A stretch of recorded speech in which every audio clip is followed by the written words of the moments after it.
firewood or like gasoline to help the burning. Alright, so we're playing House of Reeds tonight. We have, I guess, Robin, Sebastian, and Rambo. I waved Uh, at my screen, but nobody can see it, so so Rambo, you have to choose a lowercase card from pages 7 and 8. Just one card. Alright, I'm getting to the webpage. Okay. So I will explain House of Reeds while you navigate.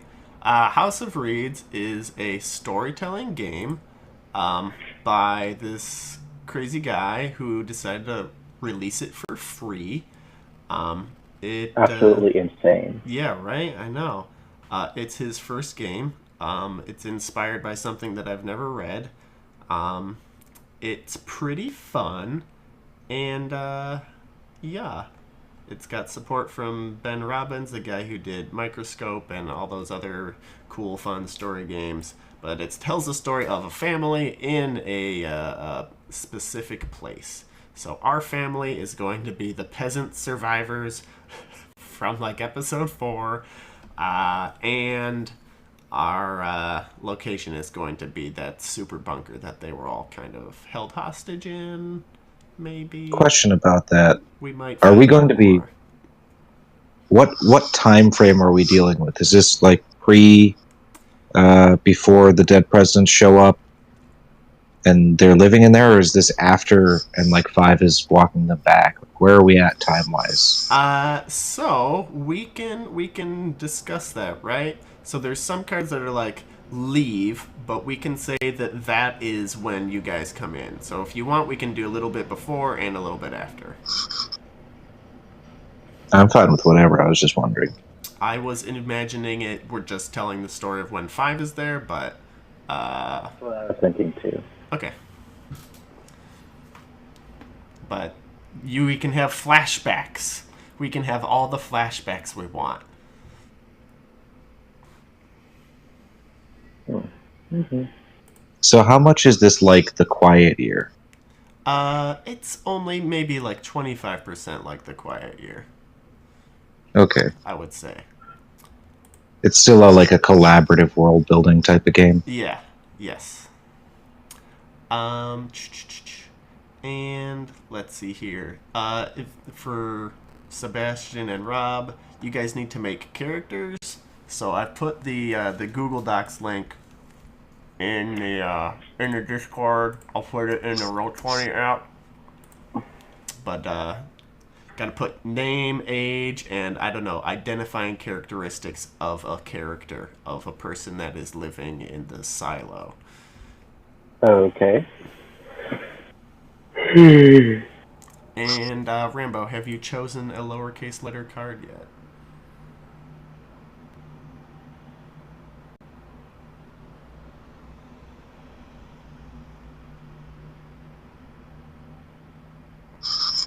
So wait, I have 2 different links on Discord. Is it the first one that's going to take me where I need to go? Yeah, Yes. the heterogeneous Sam Kabo Ashwell link. Heterogeneous? Yes.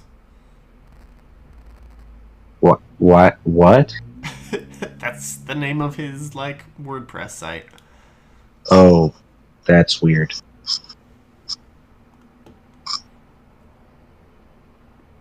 So I have reached page 6. And then there's 7. 7 is after Alright. 6.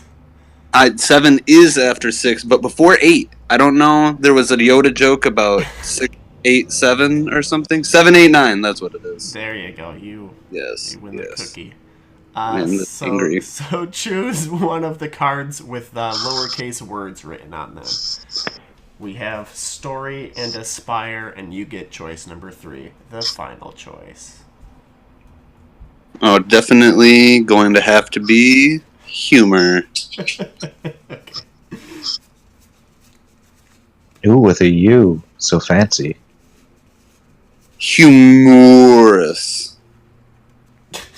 All right. So I'm going to shuffle the deck, and if you want to click the second link in the Discord, Rambo, and make a character. Oh boy. Where is it? Just like I make them up out of my head, or is there a page? Yeah, you just make them up out of your head. Like, who is this butthole that's been trapped down there for Lord knows how long? And this is back at. Are these people that are like? These are people who are some of the peasants, right? That are living. That 5 is like, I don't know, converting or rescuing or whatever. It's up in the air. It's up in the air, and we will find out what it is tonight. So do I come up on the Google Doc as like an anonymous animal like the rest of you guys? Yeah. What am I? I don't know. Who did you make? I made George Gershwin. You made Georgia Gershwin? You are the anonymous Kiwi. Hey. And Sebastian is the narwhal, and Rambo is the hyena. Fitting. And let's see. I'll make a lady. Let's see. She is gonna be Bathsheba. Jesus. She's let's say she's 23. Has tons of cool tattoos. Is super cool and hates. I always thought that being cool is more like in the eye of the beholder. She's like got these cool tattoos. Female version or something. Like James Dean didn't know he was cool? Yeah, come on. No! Exactly. He had to have people Dude. tell him. He didn't comb his hair like that because he knew he wasn't cool. I don't know, man. I don't know if we can make that call. I've seen his hair before. I comb my hair in a way, but no one says that I'm cool. Yeah, so. I mean, okay. And you're still not making that point. Alright, so everybody has their characters. Next, we need to draw rooms. Ooh. Yeah. Oh, we're drawing now. Oh, we're drawing now. So in the Roll20 app, we have this beautiful blank canvas. Sure. And there's the drawing tools on the left. You can make shapes, or you can draw freehand. I know it's going to look like garbage, but it always looks like garbage anyhow.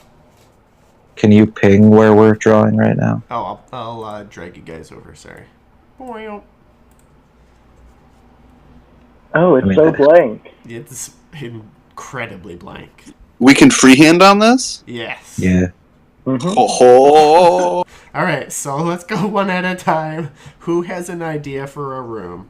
Veiny masterpieces? Oh. No. Oh. So rooms in the Super bunker. the thing. Yes. Okay. An airlock would be like the closest to the surface. Okay, so go ahead and draw an airlock.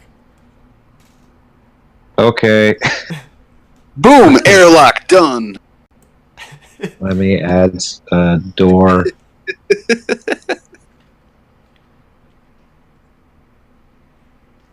I mean, I guess it'd open out. No, it'd open in. Shit. It's okay. Well. It opens. Yeah, it's got 2 doors. It's an airlock. Sure is. It's a strange teepee of sorts, I believe. Alright, and who has another idea for a room? Oh, I do. Okay. And then there's the sort of prepare to go outside area. It's kind of like a corner.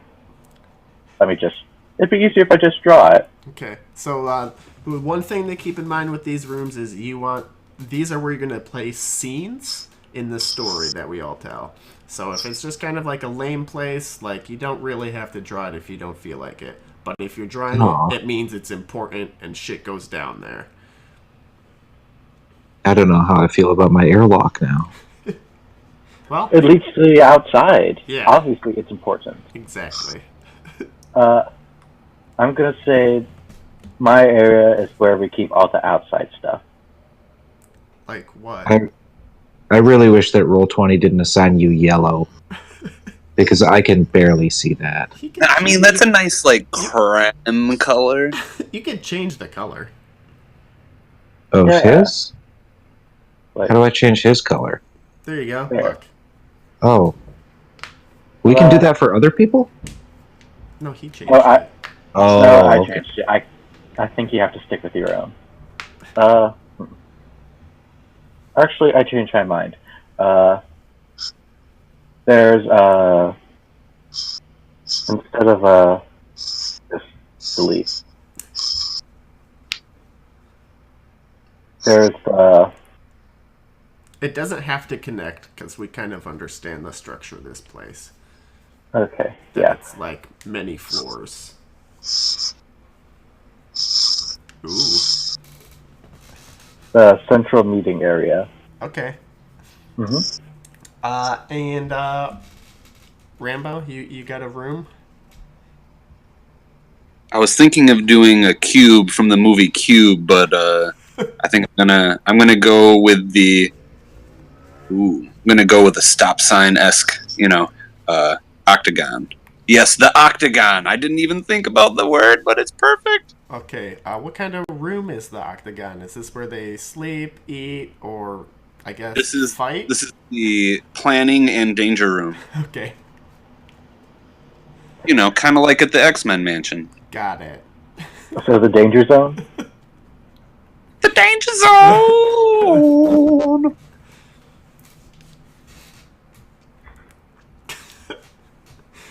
So you're gonna have to freehand an octagon? I think I'm too. I'm like You can looking at use shapes the- here. You can use the polygon line tool if you want. Oh shit, that might help. Shit, you could snap to grid. I gotta try something like this.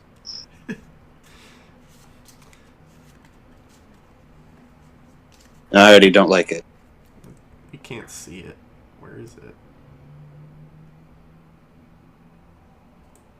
Oh, I see the lines. It's the wrong tool.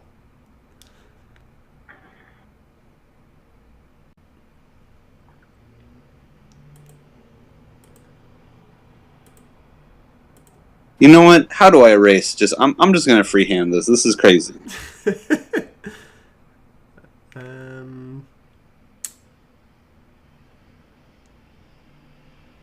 I'm not really seeing an erase. I'll just put white over it. It's fine.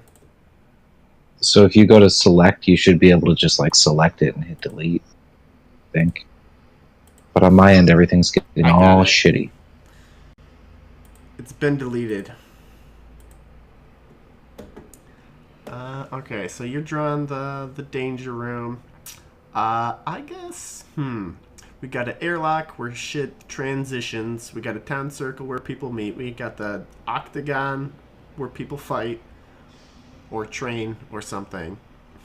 I'm gonna make the theater, right?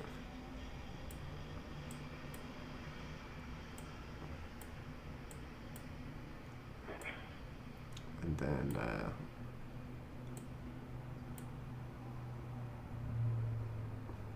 right, so that's like the people up there, that's the curtains and the stage, and it's in a room. That's what I've drawn. Then add some text here. And then the Rob, do you want to draw another room? Man, I'm trying. It's Fighting. it's really chugging for me. I'm trying to do anything, and I had to reload. Oh, my freehand works. That worked. That's good. Okay. Just another room. Yeah, if you want to. Alrighty. What is it? This is going to be kind of shakily drawn. This is going to be shit. Come on, dude, work for me. It's going to be a set of bunks, like a bunkhouse. Okay. I will go ahead. This is working terribly for me. Bunkhouse. I'm trying so hard. Oh, I hit the. You know what? There's the edge of the map of the drawable area, Uh-huh. and I was trying to draw off of that, and I didn't realize that that was there.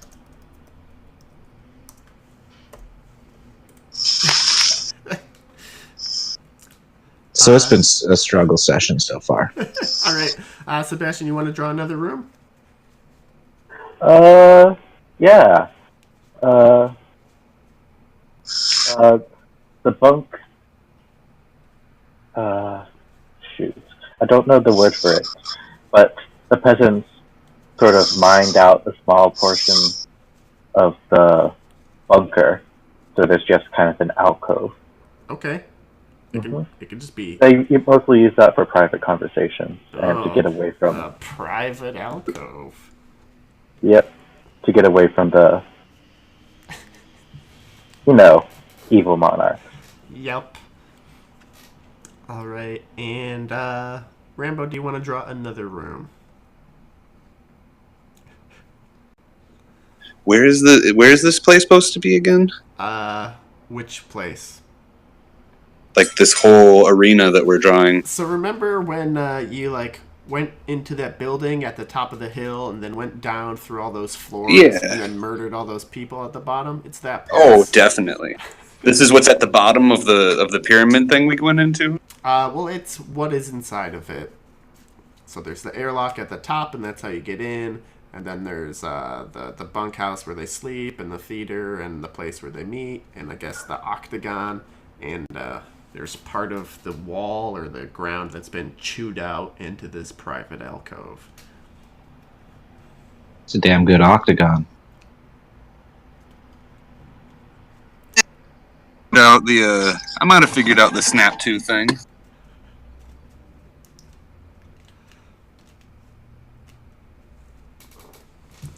Nice. If I made another room, I would make a nice recreational swimming pool deep underground. Okay, well, they do have water tanks, so sure, they have a swimming pool in one of them. Oh, that's gonna be gross, though. I'm gonna make it like Olympic style. It's basically a beautiful rectangle, and I'm gonna make it blue as blue as the octagon? As deep blue as Frisk's eyes. Oh, okay. They are very pretty. Very, very pretty. And then I guess I will draw the throne room, and then that's probably enough rooms.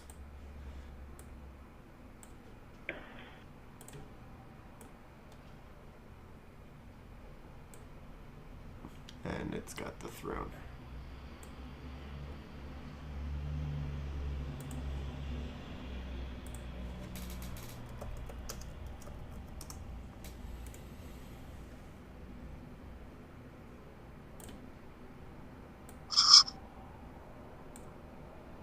It has a slight ellipsoid, flavor to it, but that's okay. All right.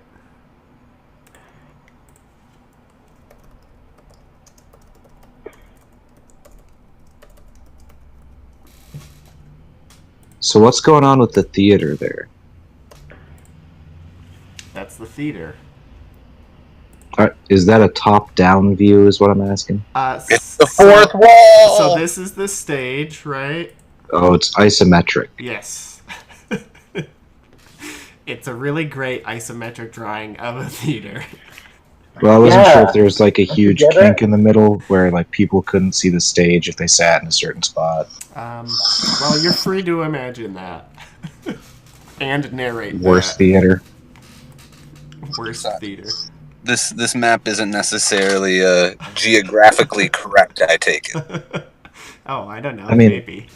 That's what the airlock looks like. Well, no one said we didn't step into another dimension when we went in this pyramid base. All right. That's true. So, who would like to go first? Ooh, I will. All right, I'm gonna draw the card, so I will tell you what it says. All right.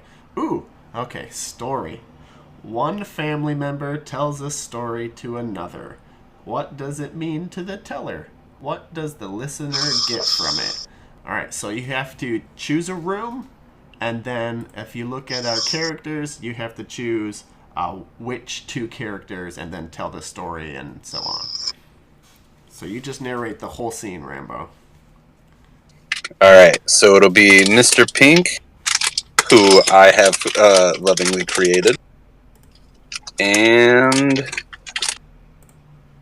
I guess this would work best with the youngest person, so we'll go with Bathsheba. And we, of course, are in the octagon. Okay. So, Mr. Pink, as it says, definitely does not really remember his real name, and, you know, for whatever reason, he may have suffered some sort of head injury. He always catches the scent of fish in the air. Get it? Catches fish. Oh, Jesus. Uh-huh. Go on. Okay, so they are sitting in the octagon, both of them having done some nice workout maneuvers and planning and coordinating as all the people down in the base sometimes need to do to prepare for outsiders. And Mr. Pink, in a rare moment of recollection, has actually decided that he was going to tell Bathsheba his remembered history of how the octagon room came about. Oh, okay. So he's telling her the history of how the octagon came about. Do you want to share that with us, or? So I'm just making sure I'm narrating it like I'm like literally the person writing the story, or is it like a? You are correct.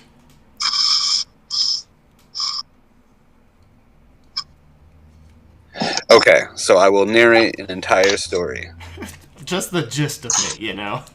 Yes, of course. Many years ago. Many years ago, with the twilight of dawn, there was the first Thanksgiving. So, there, young Bathsheba, it was a good workout today, and just wanted you to know that this room has been here for a long time, and there's been many people who have given many a mighty sweat in here, and always for the righteous reason of being prepared. Prepared for what, Bathsheba asks. For the outsiders, Mr. Pink replies. Bathsheba's like, man, you can't even remember your own name. What? How do you know what the octagon was put here for, especially if it was here before we were even alive? Mr. Pink says, oh, but I remember one of my earliest memories that I can sometimes push the smell of fish away for. It was when Mr. Black, one of our last head priest people, leader guys, told us we must close the doors of our base. The airlock must remain closed for our own safety.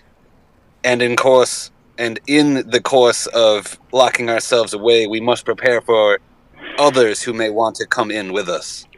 Bathsheba's like, man, you're full of snot. I don't even know what you're talking about, you know? I don't know, like, how you believe this guy or what. And right then, Mr. Pink says, shut up.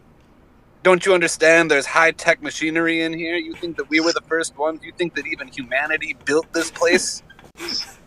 Look at our swimming tanks and our private alcove and our isometric theater. You think this was done by humanity? There's not even walkways between these rooms. All right, great. Fuck, dude. All right, that was amazing and fantastic. I forgot to explain something. You have to put where in the timeline that this takes place. So I just pretended that took place on day one. But it's important to specify where in the timeline, it takes place. It's all of this story happening after we left 5 with these people? Yes. Okay, yes. So then I guess that this was just, some people before, if 5 leads them away or, whatever he's going to do. They've noticed, obviously, outsiders have broken in just as, their predictions and or worse fears have been imagined. And there's just a passing of knowledge down of what we're doing here and why these things are the way they are, especially if we're planning on possibly leaving. Okay, so we'll say this whole thing takes place within the span of like 2 weeks. Right? So 14 days. Yeah. So when you set your scenes, you can set them anywhere in those 14 days. Oh, snap. But you just have to specify. So we'll just go ahead and say that happened on day 1. I can dig it. What day does 5 show up? Day 0. Yeah. Okay. So he's already come in and killed the king. Yes. Okay. All right. I guess we'll just go in reverse order. So, Sebastian. Oh, hi. You ready? I'm ready. All right. You got support. Show how family members support one another against adversity. Okay. Do it with the octagon. So you set the scene and you choose your characters and yeah. Okay. Remind me what the octagon is again. I was just fucking with you, but the octagon's like the danger room from the X-Men mansion. It's where they train and exercise. Okay. That's why I was just kidding. You don't actually have to be. Mm-hmm. Actually, I think I'll go with the throne room.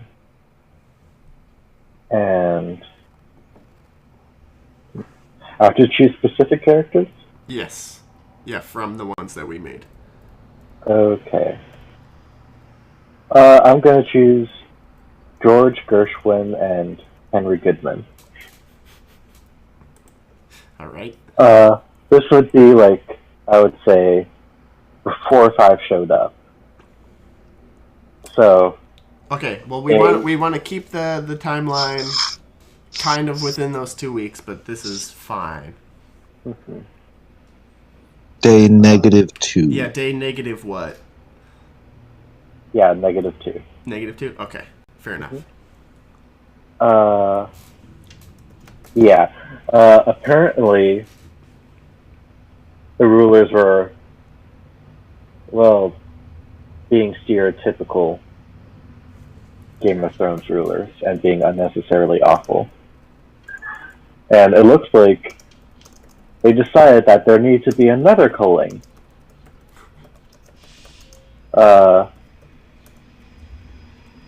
Well, no. Not another culling, but they felt the need to punish someone for something. And judging from the way they were acting, they wanted someone who would die from their injuries. Which was... Okay.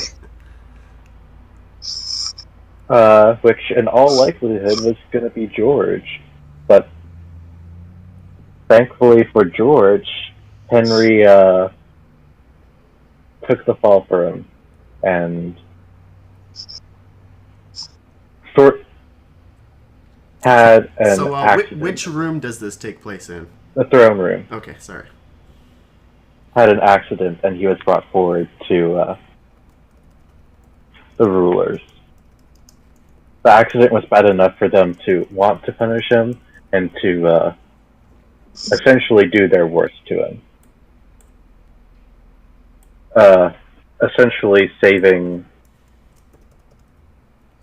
George from potentially dying from torture.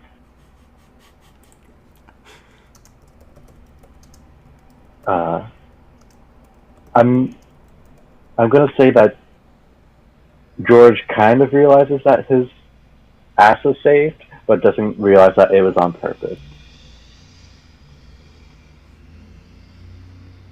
All right. Mm-hmm. All right. Frisk, you want to go next? Yeah. Pull a card. You got humor. What is the Humor. family's sense of humor like? Who makes jokes? Who laughs? What function does humor serve? Okay. So you're gonna set the scene. So Yeah. So this is day 3. This is in the town circle. After 5 has arrived, the king is dead.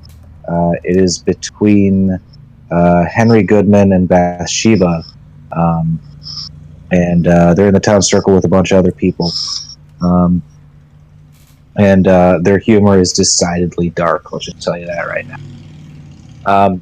So, hey Bathsheba, you catch a whiff of that guy from the outside. He smells like, I don't know. Smells like, he doesn't smell like he's from down here. She's like, yeah, it's really weird. So like, what's going on? Are we trying to leave? And he says, oh well, you know, we're probably gonna die if we leave. I mean, we're also probably gonna die if we stay. So, there's probably not too many good things that can happen here. I'm trying to think of an actual funny story that I could fit in here, and I'm just coming up blank. I wish I could pause Could this be game for dead 5 body seconds. jokes. Those are never funny. Well, you said they have dark senses of humor.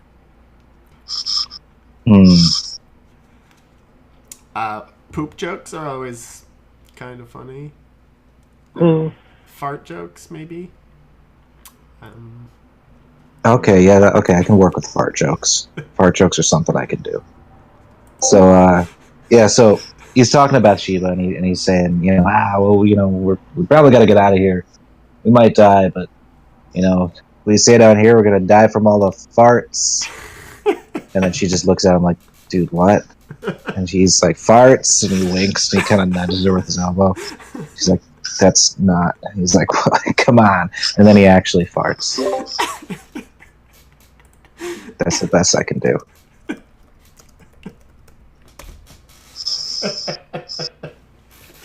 All right. I will go now. Conflict. Show how the needs and desires of family members are at odds. Ooh, okay. So let's see here. Mr. Pink, right? All right, so set the scene. This is going to be in the bunkhouse. It's like late at night or early in the morning. No one can tell because there's no clocks down here. And this scene is between... let's just do Mr. Pink and George Gershwin. So they're talking about, you know, George is making plans. Oh, and this happens. This happens on like day 10 or whatever. Day 10. George and Mr. Pink are talking. And George is making all these plans for, like, when they get out. Like, he's going to go see his family. And he's going to, like, go pick strawberries and, like, play with dandelions and shit. He's just, like, you know, like, brainstorming, daydreaming, like, right out loud. And Mr. Pink is just, like, getting all salty. He's got the lower bunk, right? So he can just, like, hear George, like, muttering to himself. And he's just, like, getting pretty pissed off, like... Because Mr. Pink knows that it's not all sunshine, lollipops, and rainbows up there. He doesn't know exactly what it is, but he knows that it sucks, and George is spitting lies out of his dirty, dirty mouth. Yeah. That's basically what happens.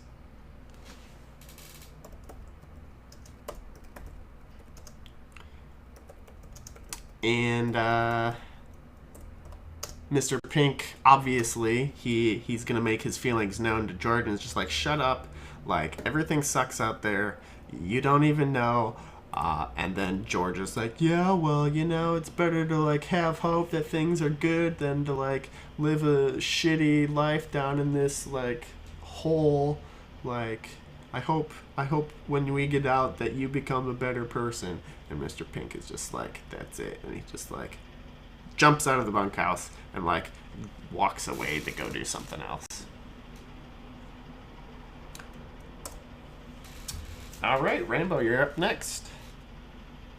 So I'm getting the feeling like we're spending this whole time period, like 5 is just like recuperating with a strange family of people, and he's like, what, talking us into maybe leaving with him? Yeah, maybe. Because, I mean, you just said that story was on day 10 and people are still here, so no one's left yet, obviously. No one's actually talking about actually leaving yet. Right. Well, they're talking about it on day 10. Well, oh, yes. I mean, but, like, when the leaving's going to happen and, who all. So there's a card in the deck that is move, and when it comes up, we vote on it. Ooh. But you did not draw move. You drew aspire. A family member has distant hopes and ambitions. How do they deal with or displace this?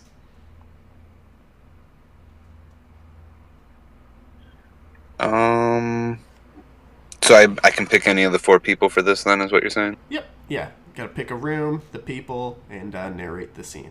Oh, sorry. And we've been neglecting a part of it. We're supposed to change the room in some way.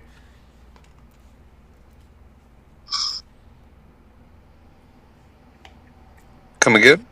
We're supposed to like change the room in some way. So, for example, in the bunkhouse after they were done, maybe Mr. Pink like took his bed out of the bunkhouse. So there's like.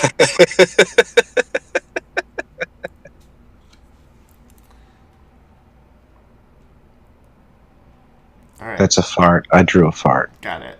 Perfect. But yeah, Rambo, are you ready?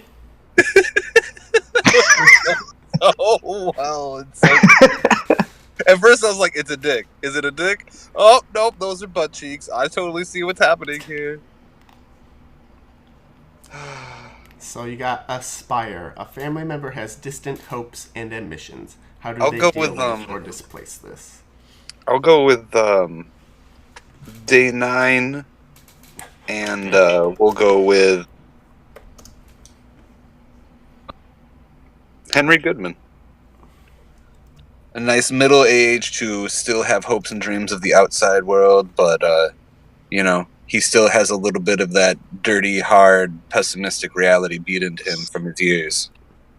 All right, so where is this taking place? Let's throw this in. We'll do this in the swimming tank.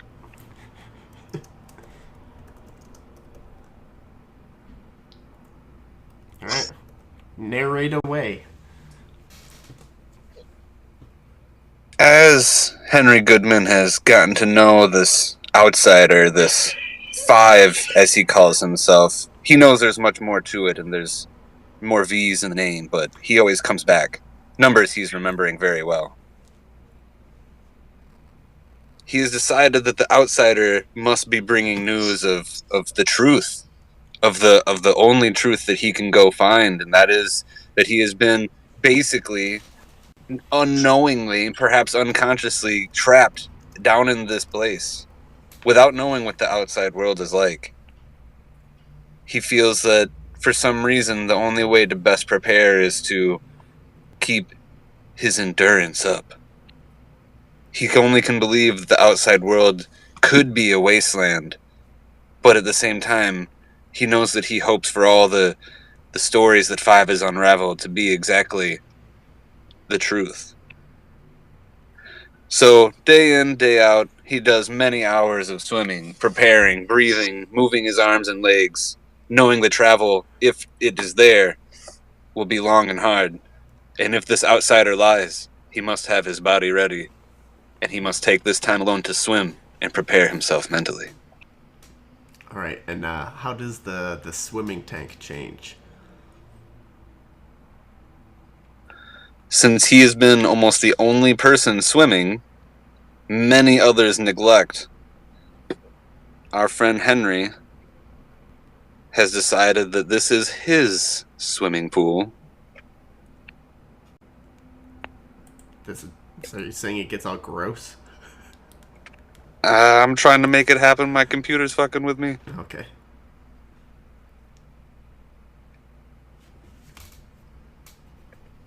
He has decided to make it his personal swimming pool and peed in it many times. Okay, so it's rank with pee. Gross. God. Jesus. so I guess we're not drinking water anymore. Well, they have a whole nother water tank that they don't swim in. And everybody's leaving, you know. It's getting to the end of times. All right, Sebastian, you ready? Yep. All right, you got disaster. Something bad happens that affects everyone strongly. And I have to reshuffle. Do I go with the obvious answer, which is day 0? Yeah, you can do that. Yeah, let's go with the obvious answer of day 0. Every single character is in there, and they stand there for like hours on end because there's been lots of warning from all the explosions and stuff outside. And the leaders are just holding all of them at gunpoint. And then we come in, trying to rescue them. And then they see their loved ones getting slaughtered. It kind of works out though, since only some of their loved ones get slaughtered and the leaders die, but you know, you still have dead loved ones. And I guess that affects the throne room because it's not a throne room anymore. It's just a room with a bunch of dead bodies in it.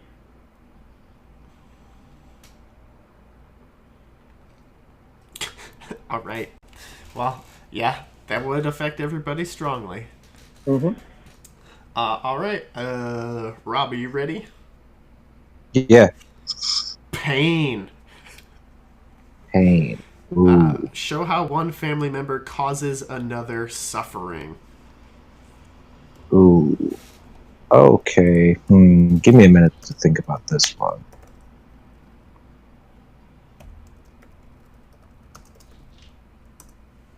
Okay, Henry Goodman and George Gershwin. They're in the theater, and it's going to be, let's say, day 5. Five's already arrived, and they're talking about, you know, Five's been talking about leaving, going somewhere else. A lot of people can't really handle it, so the idea is, you know, it's on the tip of everybody's tongue. Everybody's talking about leaving, going outside. What's the outside world like? Can we even survive out there? Is there food? Is there water? Is it all ruined? I mean, we've been down here for so long. Like, what does sunlight even look like? And this whole time, like Henry, he's been starting to swim by this point. You know, train himself to go outside. And they're sitting in the theater. Because there's not any shows being put on anymore, but they're talking, and Henry's saying, like, you're not going to survive out there. You're just not. Look at you. You can barely walk. Every step you're screaming out in pain. You're never going to make it, dude. That 5 guy, he's going to shoot you as soon as we get up to the airlock. It's ridiculous. You're never going to make it. George is going, what do you mean? I'm perfectly capable. And Henry's like, no, dude, you're not. You are completely incapable of doing anything. You can't lift anything. You can't carry anything. How do you think you're going to get your old ass out that door? And George is like really, really hurt by this. And he thought Henry was his friend, but he's starting to see Henry start to, you know, act differently. Now, he also kind of reflects on the change that's happened between, you know, not too long ago, before this 5 guy showed up, when Henry might have, like, sacrificed him. He's thinking back on that. He's wondering if did Henry do that? You know, why is he treating me like this now? Is this 5 guy really good for our community? And that's where I'll leave it. Ooh. And how does the theater change? Just no shows? I mean, yeah, they're tearing down curtains to make clothes and rucksacks and Okay. stuff like that. Cool. Bindles. Yeah. Classic Bindles. No more curtains. Alright. Change. The world outside is changing. Show how family members experience this. And then reshuffle. Okay. Well, so let's see here. Let's do Bathsheba and Mr. Pink in the airlock on, we'll put this solidly like the evening of like the evening of day 4.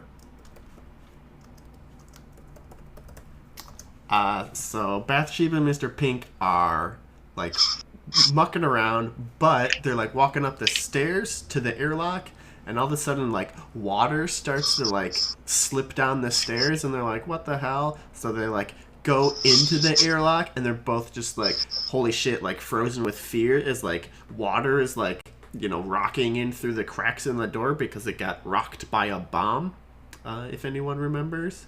So the door is like damaged, so it's like letting shit in, and it's like mud and like blood from all the dead bodies that are out there, and it's just like sleeking like through under the door, and Mr. Pink and Bathsheba are just like, oh my god, like this, holy shit, the world is coming in, and it is terrible and runny and bloody.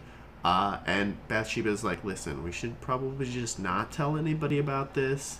It's only gonna freak them out. Mr. Pink is like, you know, I kind of agree with you, but we should still maybe ourselves take you know, warning that the outside is perhaps filled with blood. Maybe it's a flood of blood. We don't know, and that's scary how much we just don't know. Hopefully we can get more answers before we decide to leave or before we're murdered here. But right now we know that the outside is filled with blood and that we shouldn't leave just yet. So there's blood all up in the airlock.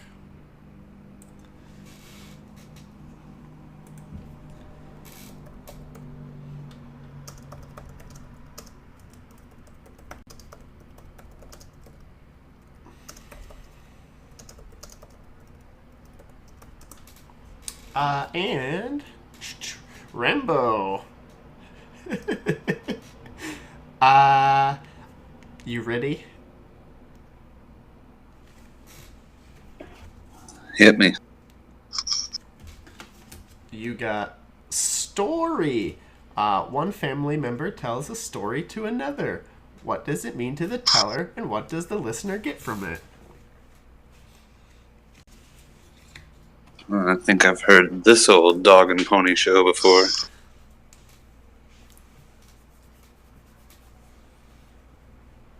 Let's see.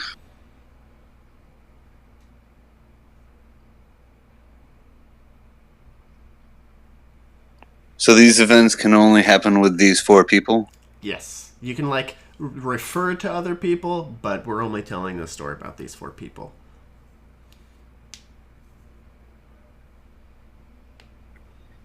Let's do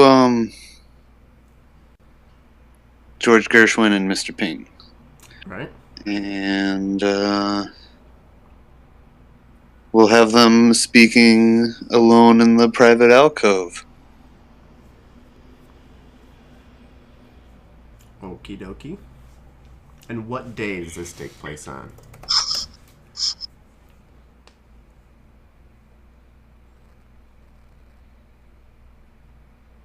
We're going to have to go with day 7. Ooh, okay.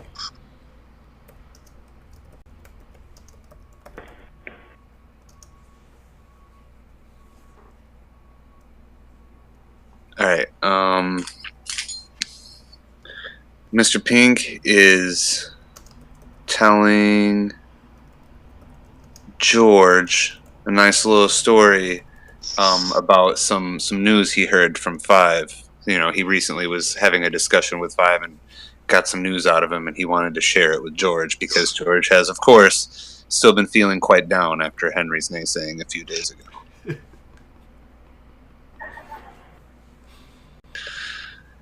Mr. Pink has kind of grabbed George earlier and asked him to meet him here earlier in the later in the day. I'm sorry, and they had kind of had an idea of when to do so, and they met up sort of after a meal-ish time.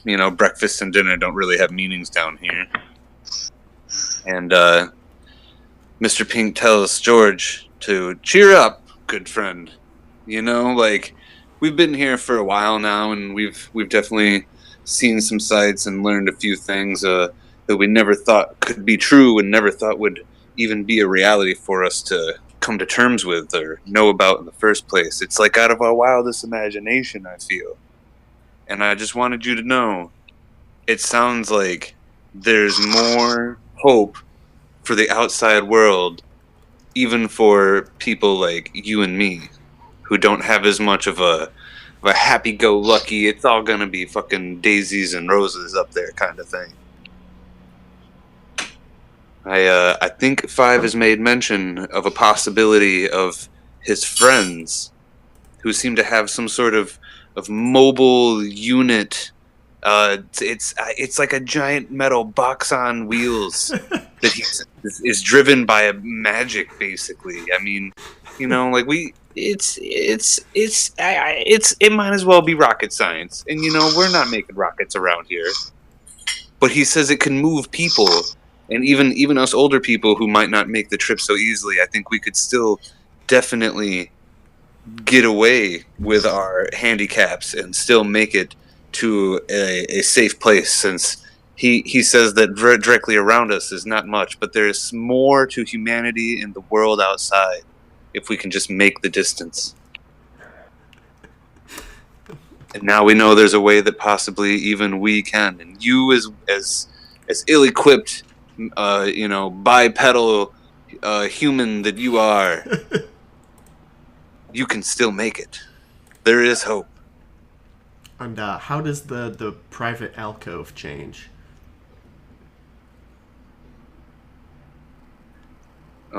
Whether or not anyone else believes it, Mr. Pink has fully decided that the private alcove absolutely stinks of a harbor marina area, just gutted fish and seagulls, just come to mind when that smell arises. Just terrible, terrible, nasty dead fish. So are there... So, I'm imagining now that there's, like, seagulls, like, cave painted on the wall.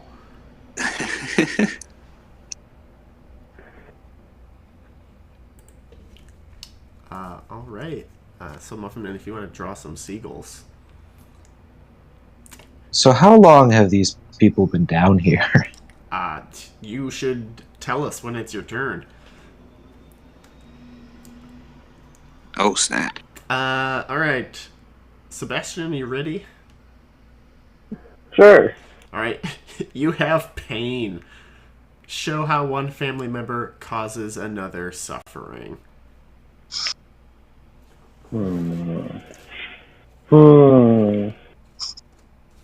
Let's see.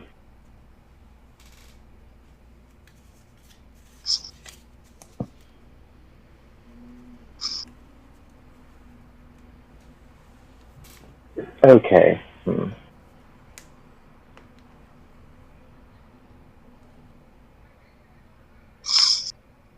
Okay, I think I have it.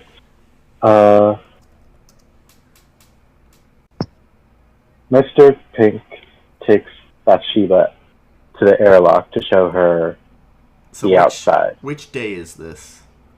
I would say day 7. Okay. And they just open the door and stare, and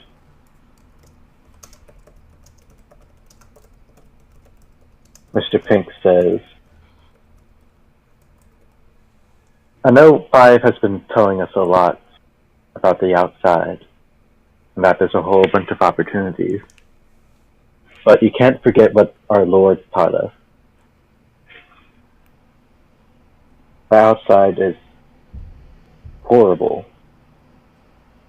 and it's going to kill us.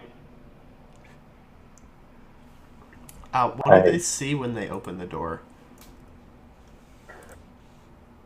The bodies are still there. The bodies from the fight. Okay. There's a crater in the ground from the grenade.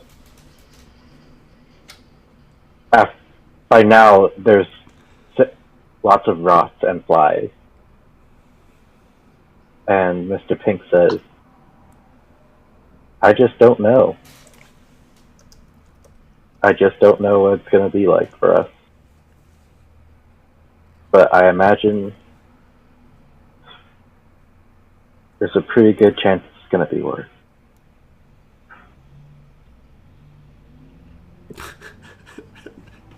Aww. And they close the door and head back inside. All right. But not before Bathsheba puts an X over the airlock leading to outside. Okay, then. And writes down, is it really better on the door as well? And that's that. All right, and Rob. Go for it. Oh, you got a good one. Age. A family member is growing up, maturing, or growing old. Okay, this is going to be Bathsheba, and it's going to be on day 8. So she's going to be dealing with the conversation from Mr. Pink in the bunkhouse. Let's see, what else? Who else has she interacted with?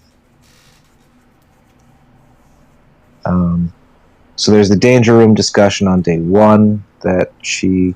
Yeah, that was her and Mr. Pink. Has she had any others?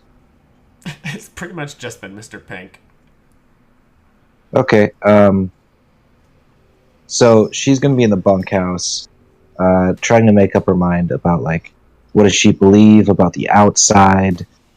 Is she really ready to go? She's going to spend a lot of time reflecting on her years here. I mean, she's 23, and she's spent her whole life in this bunker.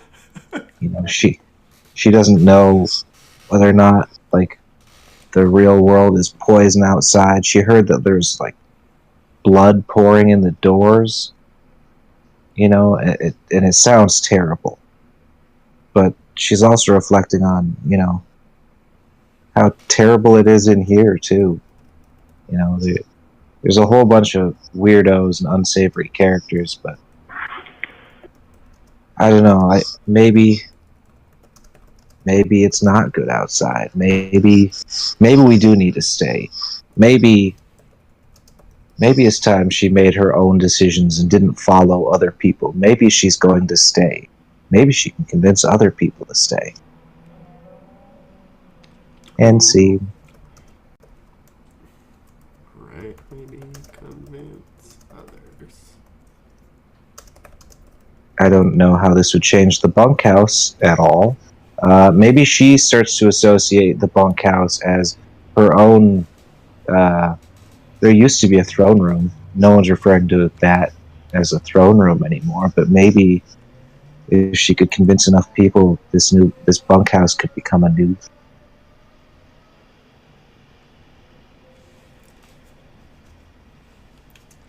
Alright, and I got build. So I draw a new card, and optionally I add a room to the map and place this scene there. Oh, and then so I got tradition. So I don't have to build a new room, but I might as well. Alright, let's see here. What do we need? I guess we need like a kitchen, or we'll do the farm.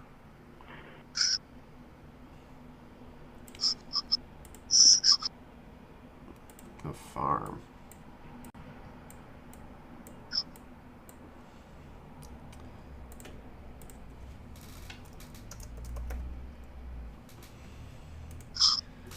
Okay, show how family members are shaped by the past. So everybody's working in the farm, right? Everybody. We got good old George, Henry, Mr. Pink, Bathsheba, and the nameless, like, 20 other people that are there. Everybody's working on the farm because it's like, we'll just say it's day 4 in the morning. Day 4 morning.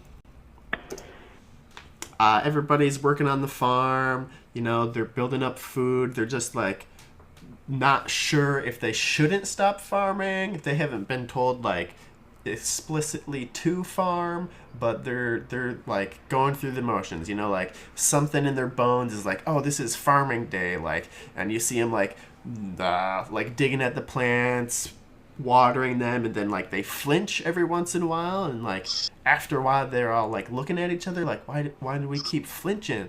And like, you know, they like look on the walls and they see like the whips of like you know, the people who used to like work them real hard. They're just hanging up on the walls. And George, he like gets up, he like straightens his back from his like pots that he's tending, and like goes over to like where the whip is like hanging on the door, and he takes it down, and everybody just like freaks out a little bit and just like starts working harder, and like they still like keep flinching every once in a while, and everybody's like freaking out, but he just like goes back to like potting the plants and like farming away. But he has decided to arm himself with the whip from the farm.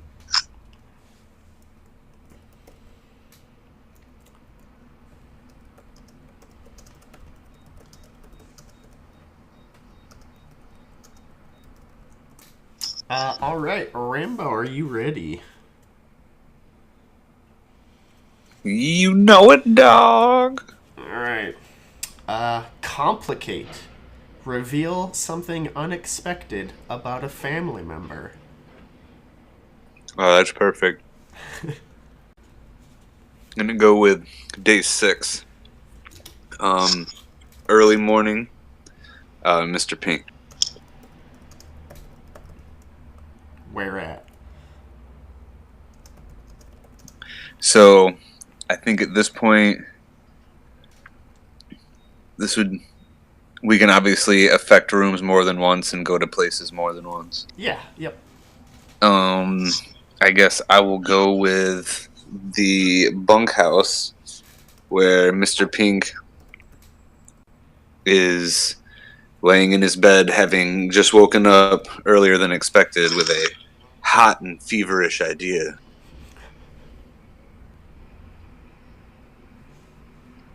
He has decided that, you know, he obviously has figured out, or, you know, assumes that he's figured out that the blood coming in that he and Bathsheba saw the other day, has got to be a prediction of what waits them outside. But he has decided the best way to figure out if it is or is not safe has him picking the oldest of the group to be the first to go out and face what awaits. And being that he's already, you know, kind of gouty and has some issues walking, that if he were to go down, testing the safety of the outside world, you know, it wouldn't be the biggest loss.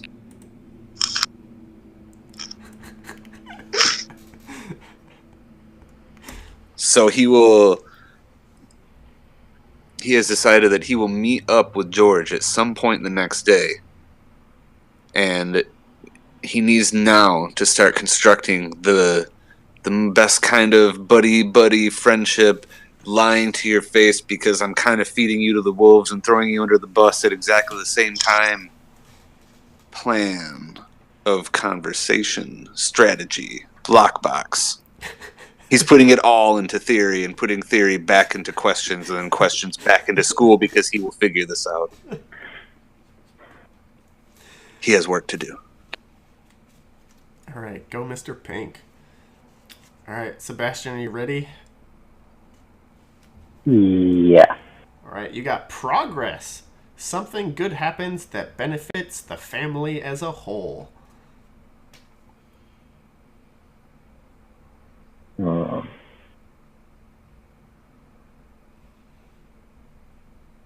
Okay. It's day 2. No. Yes, day 2. And 5 is describing all there is outside.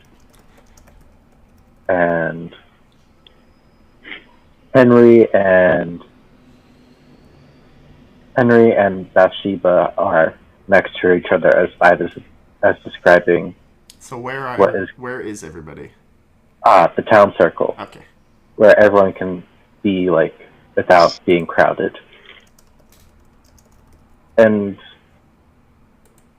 as 5 is describing all the things outside and how things aren't as bad as they could be, and teaching them that there's more to the world than Lords and Game of Thrones and fan fiction.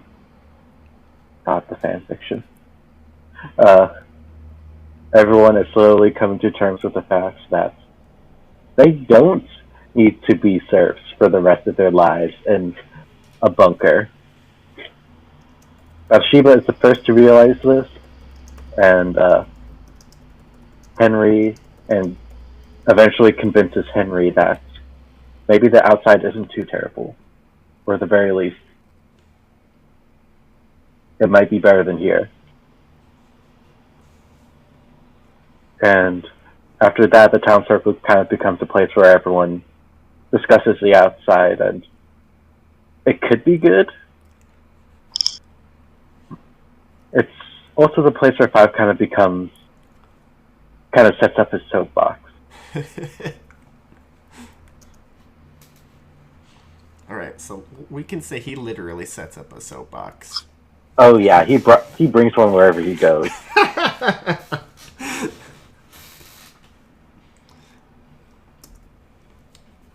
All right. Are you ready, Rob? Yep. Joy! Show how family members share happiness. Okay. Well, it's day 0. The king is dead. Long live the king. No. Maybe I shouldn't do day 0. You can do day 1. Have we done anything on day 1 yet? Mr. Pink talked to Bathsheba on day 1, but... The danger room. Okay, day 1 works. It's enough time for the reality to sink in that there is an outsider, that there is an outside world, that apparently life can be sustained outside these walls, that maybe everyone could go outside these walls. And this is concerning everyone, right? Yeah. Joy? Show how family members share happiness. So it's not everyone, but... Okay, well, this is going to be Mr. Pink and George. So this is before George gets the whip. This is going to be on the farm. It's before George gets the whip. It's before a lot of things. Yeah. So the king is dead, and they start, talking about like, oh man, like I can't even believe that there's an outside world. And then Mr. Pink tells George, like, wait, before we even get there, we don't have a king anymore. We can do whatever the hell we want. We don't have to ration food. We can do whatever we want. And George starts going like, wait, what? Oh shit, you're right. So they start going through the farm and just grabbing like ripe tomatoes and taking big old bites and digging up carrots and wiping the dirt off and then being like, this one still had a lot of dirt on it.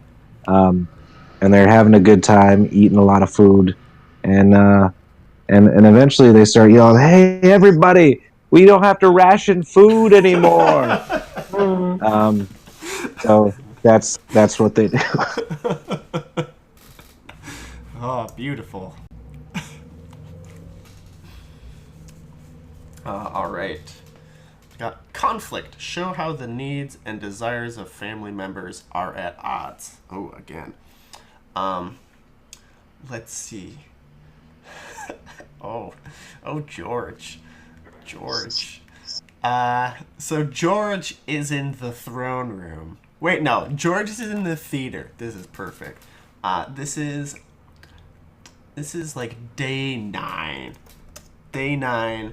George is in the theater. There are some other like nameless, I don't know, bunker people there, but also in the crowd is Henry. So George is putting on like a one-man show, right? And it starts off like, oh, like it's a funny play about like a dumb king or whatever, right? But then like George's character as George like kills the king, and then like he puts on like this fake king crown, and like some of the people in like the theater like clap like really hard, like, you know, George's like cohorts or whatever. But Henry is just like, oh no, like what the hell? And then George like gets out his whip and like just starts like cracking it, and then like his 4 like cohorts or whatever, they like join him on stage, and he like climbs on their back, and George is just like demonstrating that he should be the new king through like this play, and just like, you know, like this is fine and fun, and let's just like keep the status quo, and maybe after everyone leaves, like the people in like the I don't wanna leave camp will like just elect me king. So everybody else that like wants to leave is like, oh god, no, George is gross. And they start putting on shows in the theater again, albeit they're upsetting. George has friends. He has people who listen to him. He has gout, though. Does anybody know what gout is? You know, the Game of Thrones. It means like your big toe hurts when you like eat acidic foods. Yeah, so he obviously has to have people like help him like walk around. Hence the human palanquin.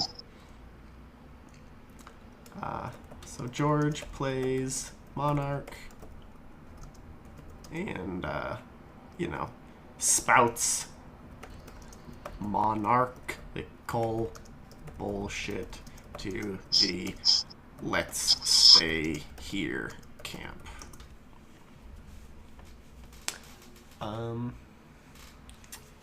Alright, and next is Rambo. Yes, sir. Disaster. Something bad happens that affects everyone strongly.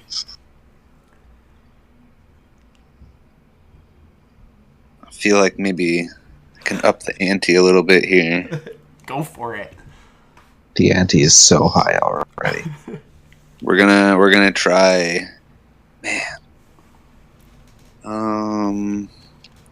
I guess if it's a disaster and it's everybody, let's Yeah, it's everybody.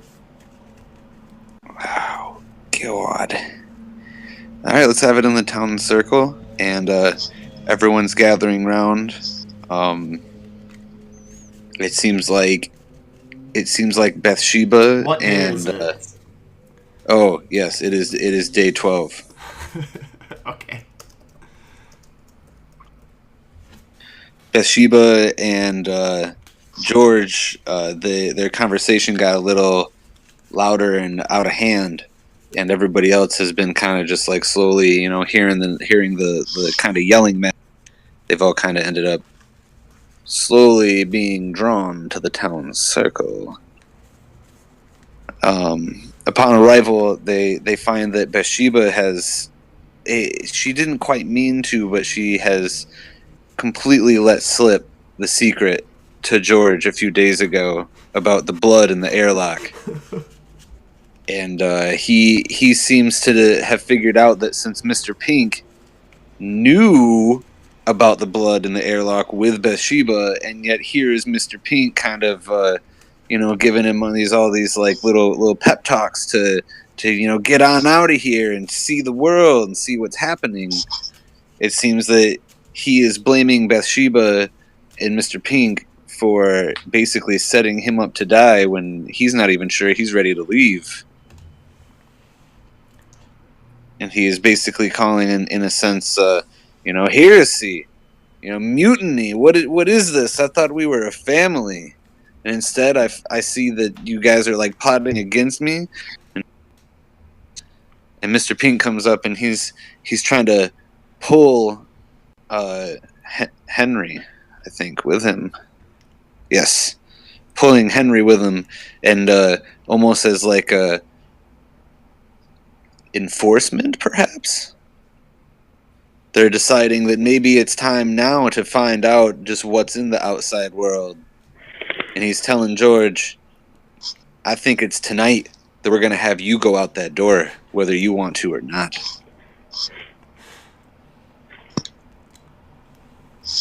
Oh. And George is, of course, more than loudly complaining. He is ready to put up arms and fisticuffs to quell their pushing and prodding of ways to what might possibly be his doom. It seems that his plays have been not going quite well with the general public and family, and they're not sure about having him as a king staying here and what he might do. And they need to know, why is there blood coming out the airlock before any of the rest of them are willing to risk their lives. So they've pretty much banded together without not really. I mean, Bathsheba's not really like behind the scheme of sending George out to die, but Mr. Pink has definitely talked Henry into wanting to go outside well enough and see what might be out there, but they just need a kind of human guinea pig to figure out what the fuck is causing the blood to pour through the airlock.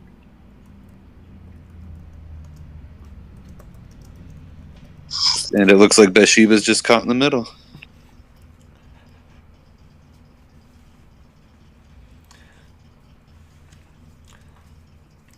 All right. And how does the town circle change? Decorations wise or furniture wise? It's already got a soapbox and it smells like farts.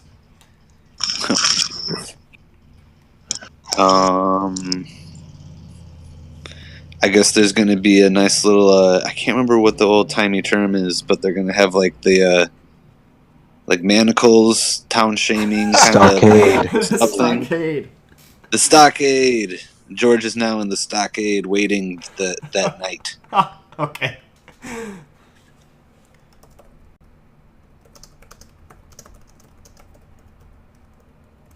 All right. Sebastian, you ready? Mm-hmm. You got story. One family member tells a story to another. What does it mean to the teller? What does the listener get from it?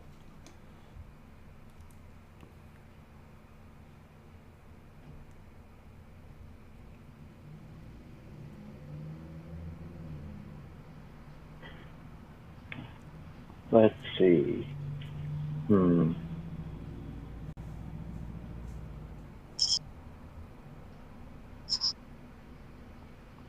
Okay.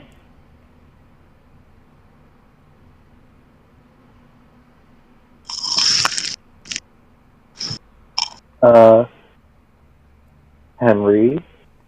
What day does this take place? Okay. This is going to take place day 3. Okay. 5 has been preaching nonstop for a while.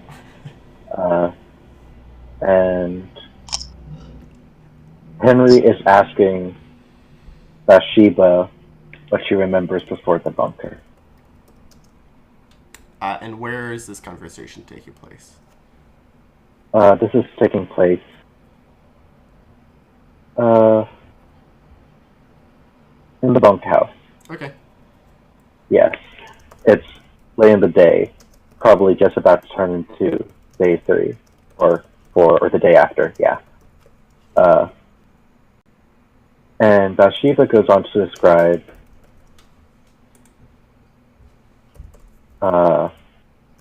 that she was really young when she first came in, but she remembers that the sky used to be blue, and that things there's a big light up there with white things alongside it. Sometimes there was green, like in the farm, but a lot of the time, most of what she saw was a lot like the bunker. So when she came into the bunker when she was young, it wasn't that big of a change for her. And Henry, who is a little older when he came here, remembers a bit more and just feels bad. And later, after they go to sleep, after Bathsheba goes to sleep after finishing her story, Henry gets something to write with and starts writing down what he remembers from the outside. And soon there's kind of on the wall, everyone writes down what they remember from the outside in the bunkhouse. Nice. Mm-hmm. All right, and Rob, are you ready? Yep. You got humor. Oh. What is It is perfect. What is the family sense of humor like? Who makes jokes? Who laughs? What function does humor serve? Ooh.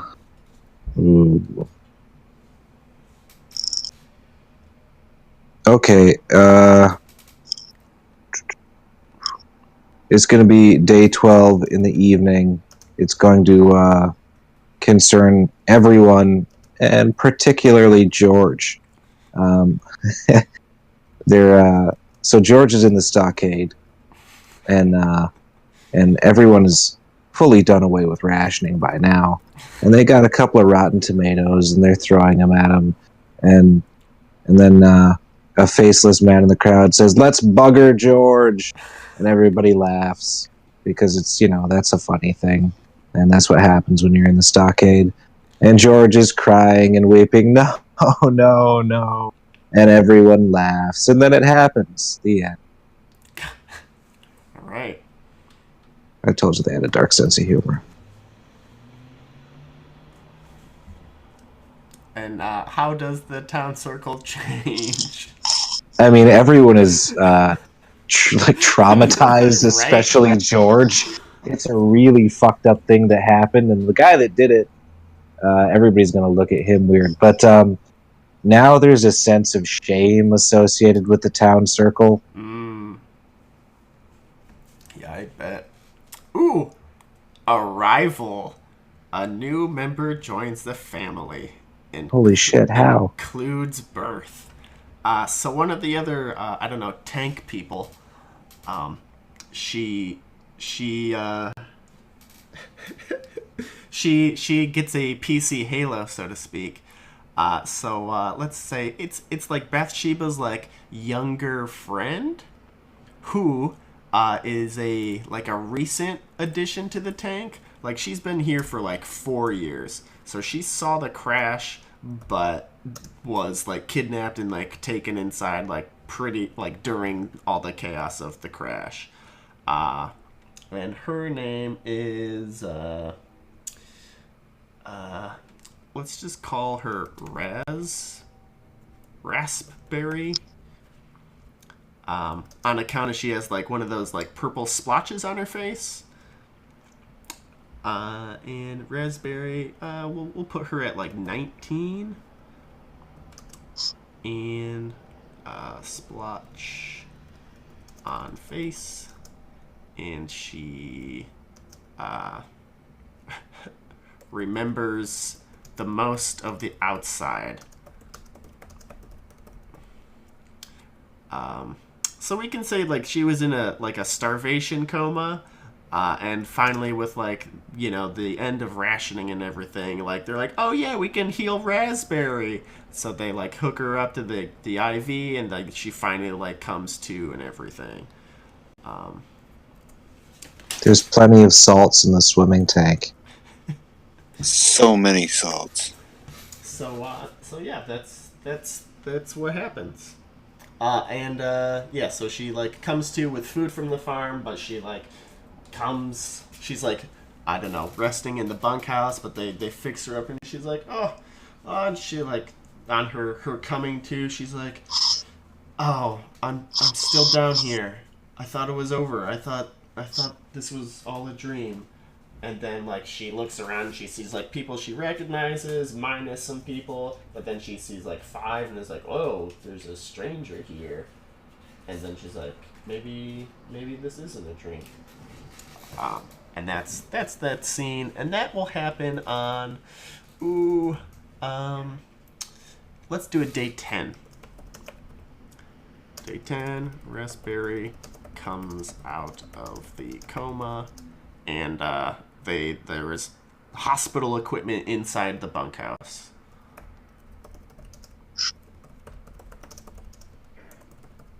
But she's not bedridden. All right. Rambo, you ready? Yeah. All right. Disaster. Something bad happens that affects everyone strongly. I guess we'll make it, we'll make it early day 13. After poor George is put in the stockade after the human guinea pig revolt, he's just been having a rough time, no food, no water, getting buggered, it's not a good time to be in the stockade, and he's not really feeling like part of the family, but things are getting worse. Jesus.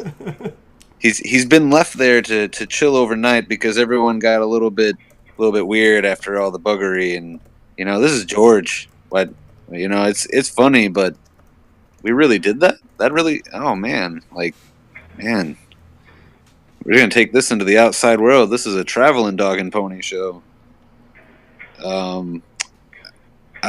It's time for George to go outside. We gave him a night's respite, and we figured daytime would be better anyway, but, it's time for George to go outside. Okay, so is this at the airlock? Yes. Okay.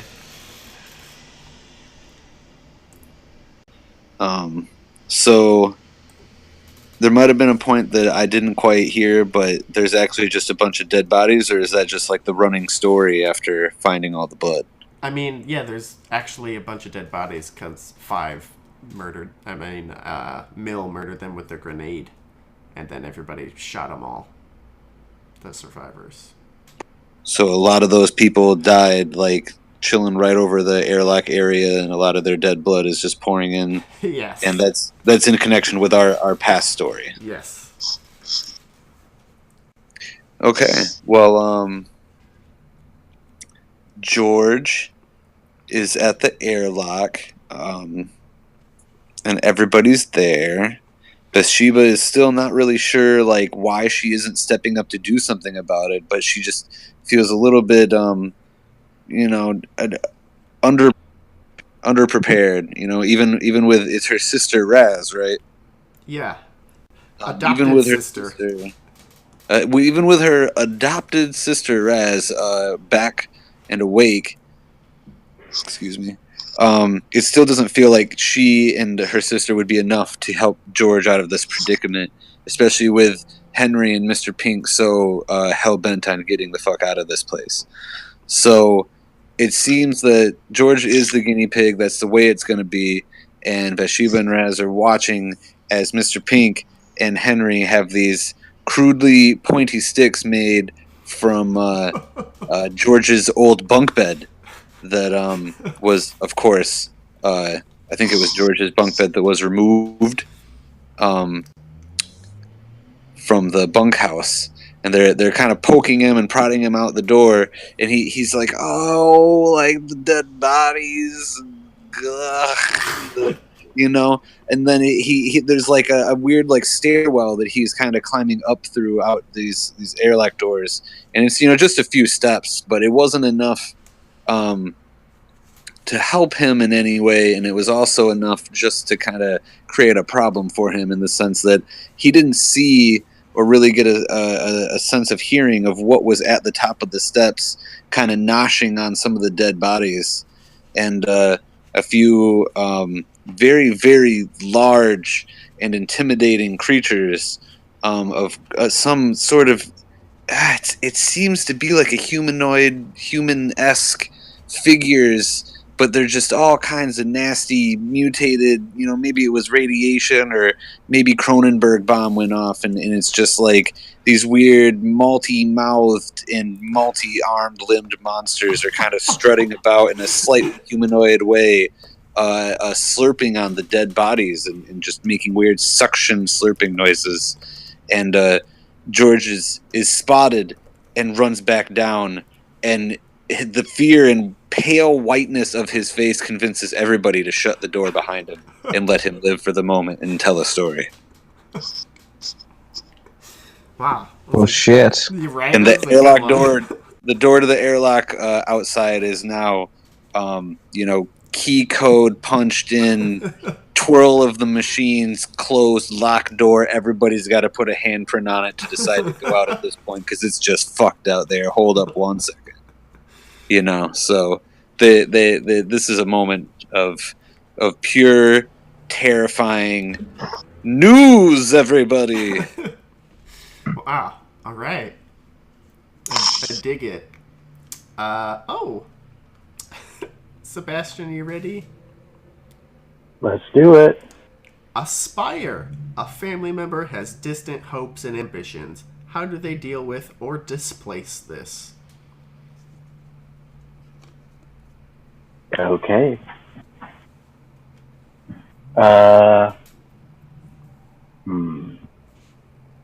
Remind me again. What day was it that Sheba decided that outside isn't so good? No. Day I think 7. that was 4 evening.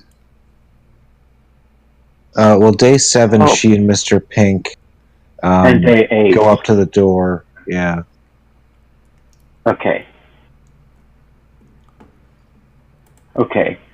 It's... Well, no, it was day 4 that they saw the blood coming in. Yeah, and it's day 8 where she thinks maybe it's not better. Okay. Okay, at this point, it's day 8. Near the end. And Sheba and George are in the bunkhouse. And Bathsheba notices the whip beneath George's mattress. And shoot, hang on. What was the card again? It was Aspire. A family member has distant. Yes. Okay. I know what to do. Okay. Got it. Okay. She knows this is the whip beneath George's mattress and asks George, "What is that for?" And George replies, "I'm planning on something. I know that not everyone wants to leave. That the outside is a terrible place. So, I want to make sure that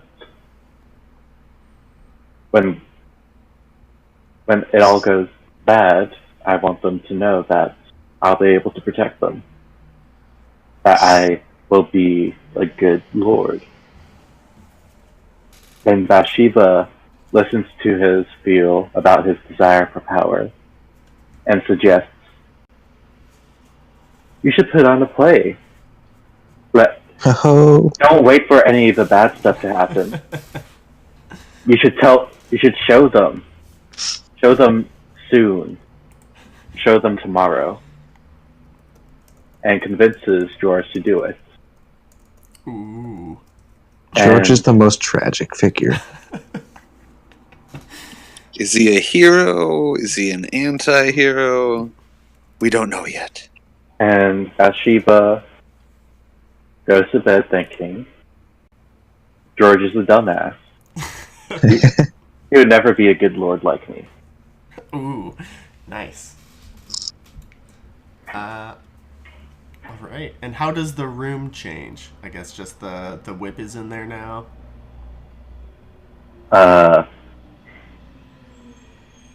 I would say that's yes. The whip isn't there now. Okay. All right. And Frisk, you're next. Yep. You have departure. One or more family members leaves or dies. Okay, this is the end of the George story. I'm telling everybody right now. He cannot survive. Not after all the shit we put him through. Sorry for everyone about the buggery. So this is going to be about George. What day Immediately after, was it day 13 with the aberrant? Yes. So George is there up at the airlock. Everybody's there, and he's freaked out. He's like, "There's something out there. It's not man. It's not beast. I don't know what the fuck is out there, but like, we can't go. We can't go out there." And Bathsheba is she catches this and takes a moment. She goes, "He's lying. He's lying to us. He doesn't want us to leave. He wants to be king. You've seen the play. You saw him with the whip. You know he doesn't want to go out those doors. He's lying." And she starts like stirring up all this sentiment. The crowd is kind of caught on a fence here. And George is going, "No, you got to believe me. You got to believe me. You know, I like, look, I'm not trying to do anything." And she says, he's a liar. He doesn't want to go out there. You know, let's see. Why would she say that he doesn't want to go out there? He doesn't want to go out there because he wants to be the king in here. If he keeps that door shut, we suddenly become subjects under George, this guy. He's supposed to be the best we got. No, fuck that. Get him out the door. Push him out the door. And she starts to really like rally the crowd. So they start to turn on him. And a couple people are holding back, but they don't want to say anything. And they start, the rest of the people are just really riled up. Okay, yeah. And they got the sharpened bed stakes. And George is terrified. He's just like, why? I've been through so much. I already have gout. And she goes, "He was wasting food."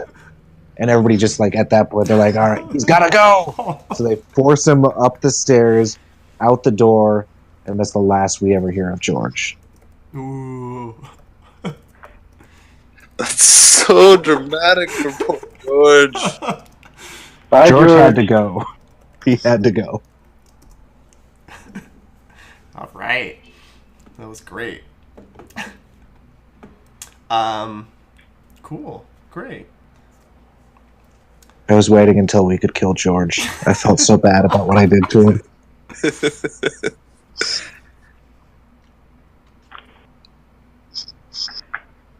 Oh, and the airlock is forever changed because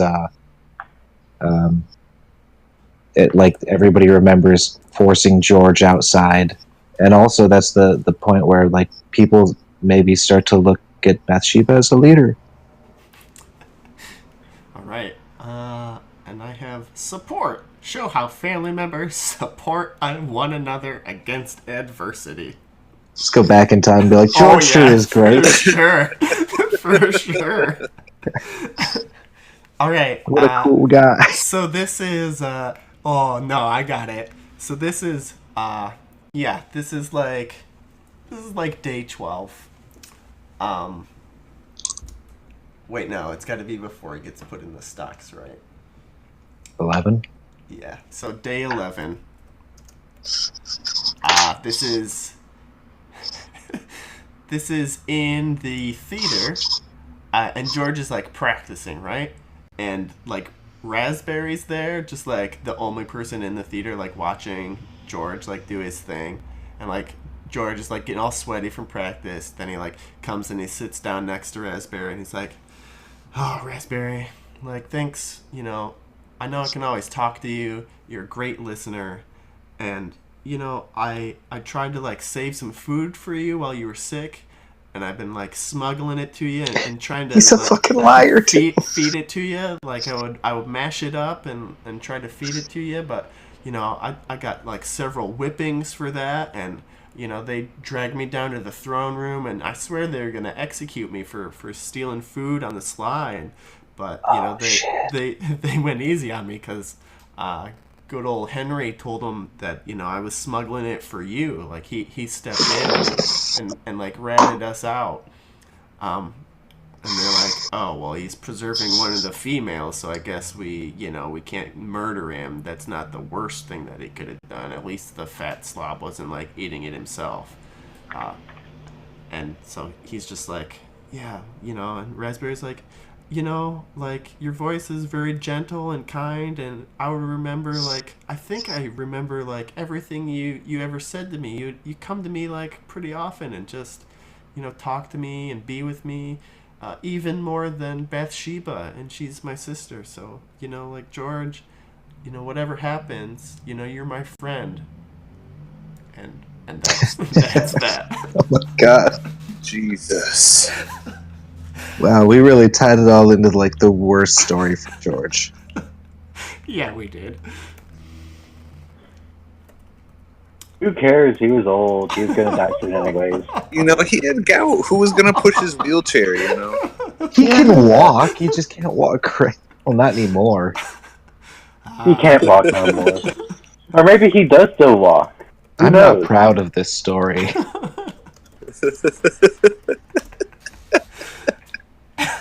All right. Up next is Rambo. Yeah. You have Arrival. A new member joins the family. Includes births. So, a new character. Hmm. Maybe we should actually add 5. I don't know if 5 would even be in. Like, I'll tell you this. I like that he's not involved. Yeah, I don't. Let's just say he's camping somewhere outside. He came inside. He said, "Everybody, here's what's going on. I'll be waiting outside. You guys have to make your own decisions." That makes sense. He could be down in Calico keeping watch or whatever. Right. Oh. Man. But he's got Joyce, doesn't he? He's got to protect Joyce. He's got Joyce. So he's in Joyce down the hill. So he came inside and spoke to people and gave him words and Yeah, and maybe he comes inside every once in a while, but yeah. Huh. I mean, he's not in a tent right outside. There's a fucking aberrant out there.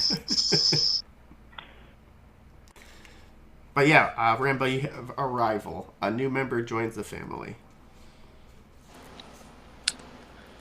I think I got this.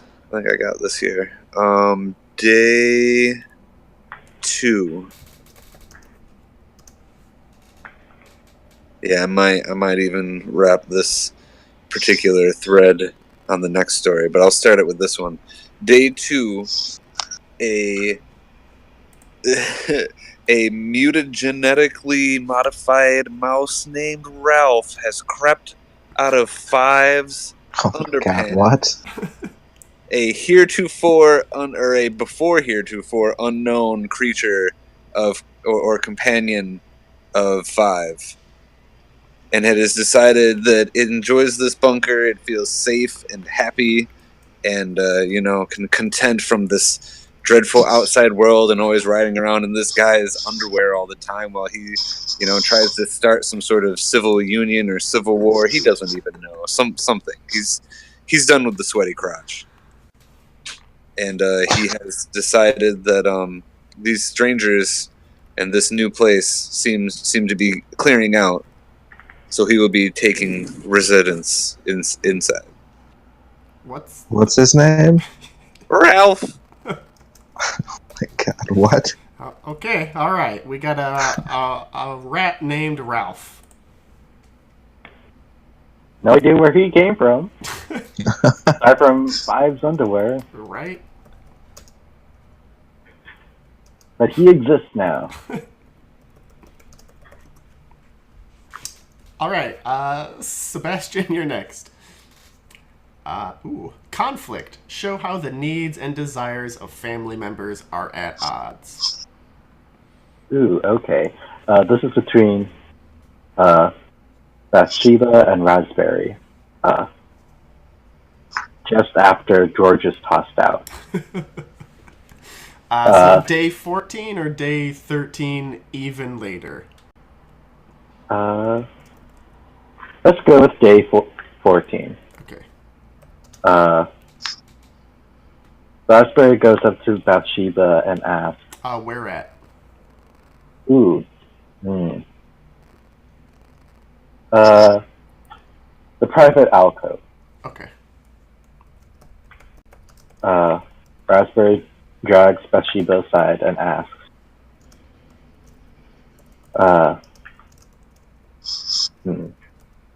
did we really have to abandon George like that? I mean, he was dumb for sure, but like, did we have to do all those things to him and then toss him outside to whatever that was? And Bathsheba replies with, how does she reply? She replies with, if we want to make this bunker, if we want to survive this new world, we need to make sure that all of those who work against us are taken care of. And Raspberry says, but George wasn't working against us. He was just dumb. That's it. And we did a whole bunch of awful, unnecessary things to him. And wasn't he part of us up until we tossed him outside? Wouldn't you think that we're acting against ourselves by hurting George so much unnecessarily?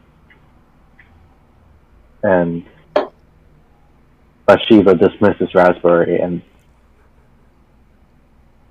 Raspberry kind of realizes that Bathsheba's changed, and she is definitely not the sister she remembers anymore.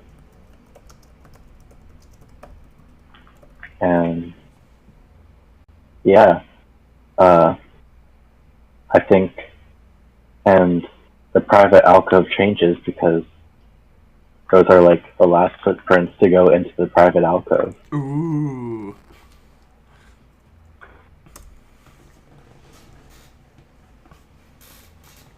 Mm-hmm. All right, and Frisk. Mm-hmm. You got move. Hey. Suggest a reason why the family might have to move out, and then we vote on it as players. Okay, so quick reminder. Henry was starting to lead the charge on, like, let's get out of here, and so is Mr. Pink, right? Yeah, they were both pro, let's get out of here. Yeah. Okay, well, is going to be in a town circle between Henry and Mr. Pink and as many people as they can get. They're standing up on Five's old soapbox. And Henry's saying, look, we've been down here long enough. We're running out of food. There's too many people here. We can't stay in here. I'm pretty sure somebody pissed in the swimming pool. But like there's half as much drinking water as there used to be. We're running low on rations, and we know that we can survive outside. This guy came in here, the king is dead. We don't have to stay here. I think we should start going. Mr. Pink is going, yeah, that's right. He's trying to like drum up support among the crowd, and there's definitely some reservation among some of the residents, but it looks like no. Maybe half the crowd, maybe more, maybe less, are kind of siding with him and saying, yeah, okay, that's right. And some of them are just kind of going along with the idea because they don't want to have to live with the choices that they've made in this crazy 2 weeks. Some people definitely don't feel good about George, and somebody else, well, what about the thing outside? And Mr. Pink says, we have weapons. We have these pointy sticks. We got whips. We can take care of it. We can We can take care of ourselves. We don't need kings. We can provide for ourselves out there just as good as we can in here. And there's a murmur among the crowd, and somebody yells, "Let's take a vote." Take a vote. All right. So let's just go around the table. Who votes that we should move? Sebastian, what do you vote? Move or stay? I would say stay. All right. Rambo, move or stay? Move So is the game ends. Stay as we keep going. Okay. Yes, I was about to say, like, does the story continue if I say move? No, I'll stay. Okay. It's 2 votes. I'm gonna vote move. You're gonna vote move. Well, sounds like stay. You can't move with a tie vote, but move gets +1 votes next time. So I'll vote for move, and move will get +1 like ghost person votes for next time it comes up. So next time we're probably gonna end up moving, but not this time, because you need more than half to move. All right, so that's what comes down to the vote. It's a split decision. If you want to know. So do we get to extend the timeline? Yes. That was day 14. Yes. Okay, yeah. So it's a split vote, and not enough people decide to go. Henry and Mr. Pink realize that they need force of numbers if they have any chance outside. Yeah. So they quietly concede, and they say, then if not today, then sometime soon. We can't stay here forever. We're running out of water. All right, let's just give it another week. That sound good? Another 7 days of time? Sure.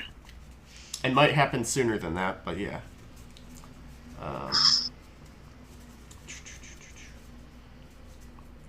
All right. Yeah. At least now the crowd is talking seriously, or debating seriously, about whether or not they should go outside, whether or not they should stay, and if they do stay, what's going to happen. Like, what kind of a life are they going to have down here? Right. All right, so I got complicate, reveal something unexpected about a family member.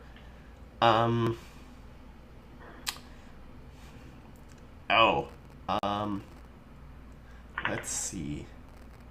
So this is in the airlock on day 14.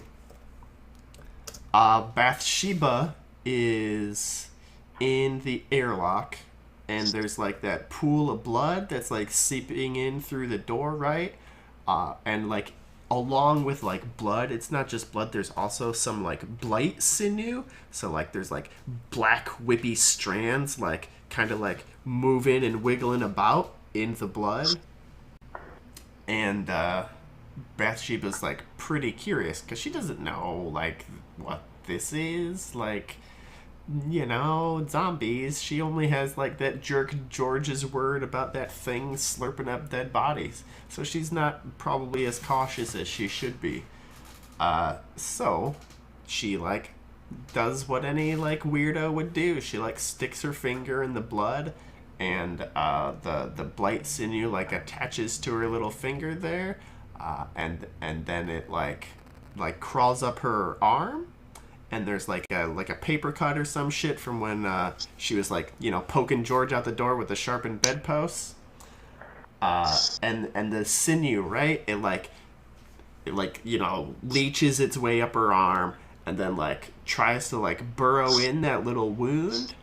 But then it's just like it like recoils and like curls back and then just like crawls off of her arm. And yeah, that's what happens. So she's a Ridley Scott protagonist. So she's immune. Stuff. Yeah, I got that. It's just more like I'm just gonna go touch stuff. Yes. That's like a perfect example of that. Just like, what the fuck is that thing? Maybe I should go poke it a while. Exactly. I'm gonna take my helmet off and breathe it in. Yeah, she's gonna go poke it, and she poked it.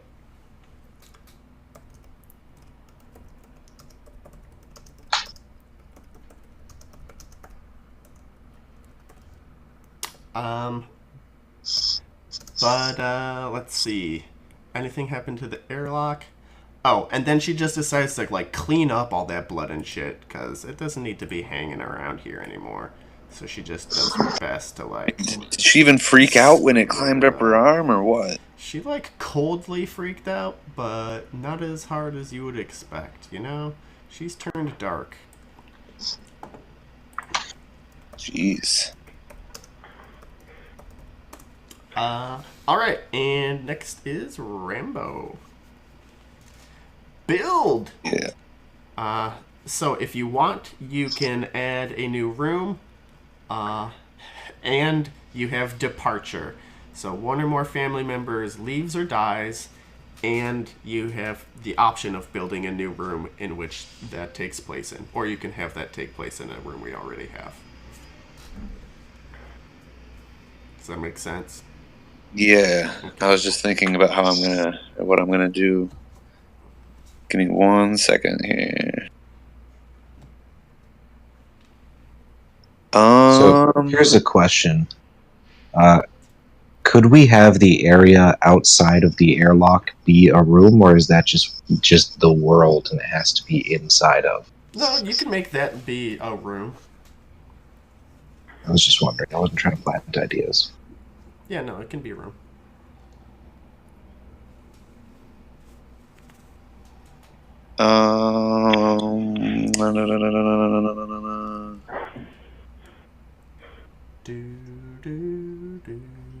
Yes, I would like to build. Actually, that room sounds pretty cool. The one outside the airlock, and then my departure story doesn't have to happen in the new room, right? No, it does have to happen in their new room. Oh, snip snap. Okay. Then I'll make this easy on myself. Hello.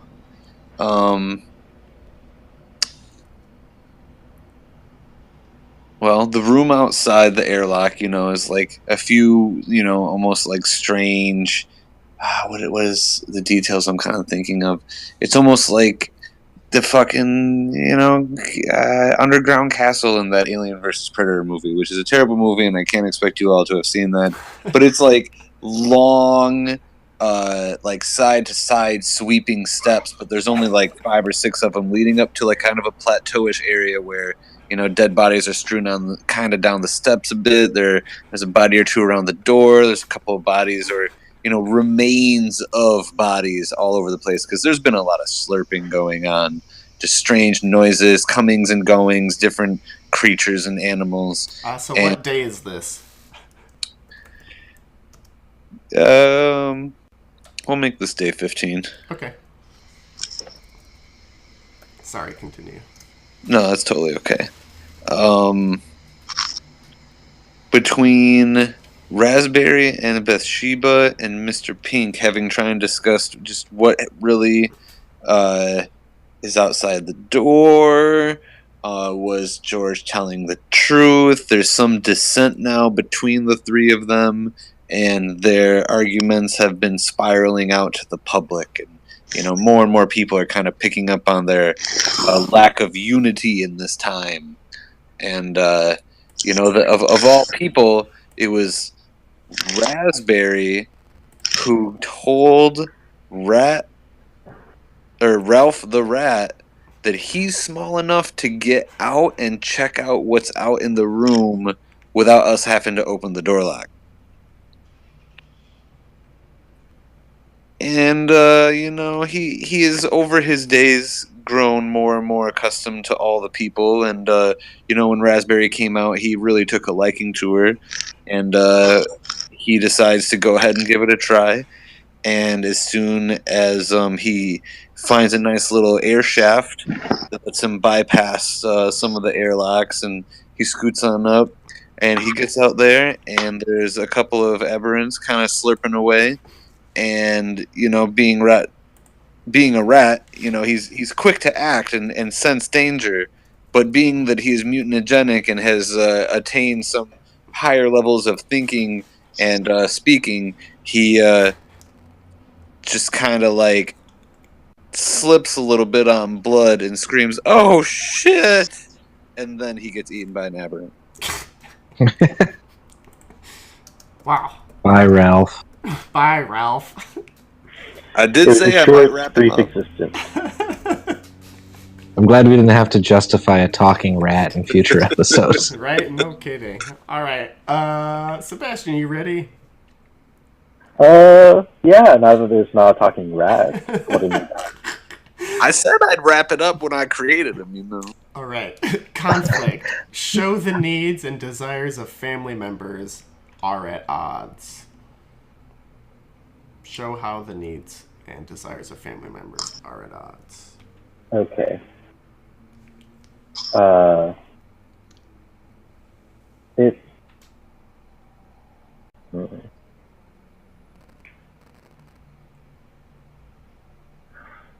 Day 15.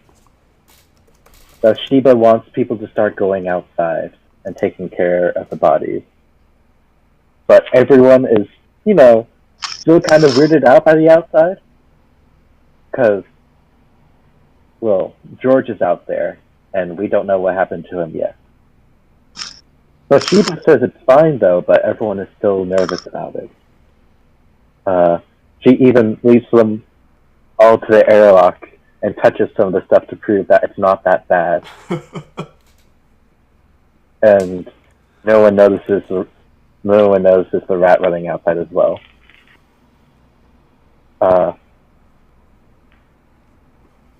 And Bathsheba brings some of the black stuff inside for everyone to touch Oh, fuck, dude. and show, look, it ain't that bad. And for the most part, nothing bad happens, because everyone is, not injured.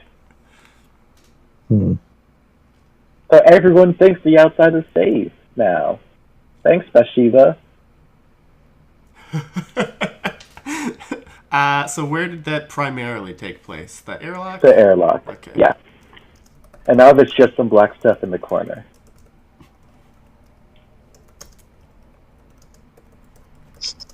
So is everyone immune? No. They just didn't get infected. Yes. You can get a little black stuff on you without being, horrifically infected. Yeah. Or maybe everyone's infected. Yeah, we don't know yet. It's Exactly. days. It happens at dramatic moments. Yep. All right. I was going home alone. Rob, you have a good one to follow that. Okay. Disaster! Something bad happens that affects everyone strongly. Okay, well, it's day 15. Everyone's touching the black stuff. I mean, where else would this go? I don't know. I regret this decision. It could happen later, but the cause could be the same. Well, yeah, so day 15, everyone's touching the black stuff. Day 16, do I have to use named characters with this? No, this affects everyone. Yeah, so this is affecting everyone. Day 16, some people are getting sweats and fevers, massive headaches. Not everyone, just some. And they're starting to look really pale, and their veins are really, really dark. And it doesn't seem like the medical equipment that they have is doing anything to help this. They're trying what they can. So where primarily is this taking place? This is going to be in the bunkhouse, Okay. Where the medical equipment is. Got it. So people are basically succumbing to not a lot, but some people that might have had an open wound, or The old people. yeah, or the babies.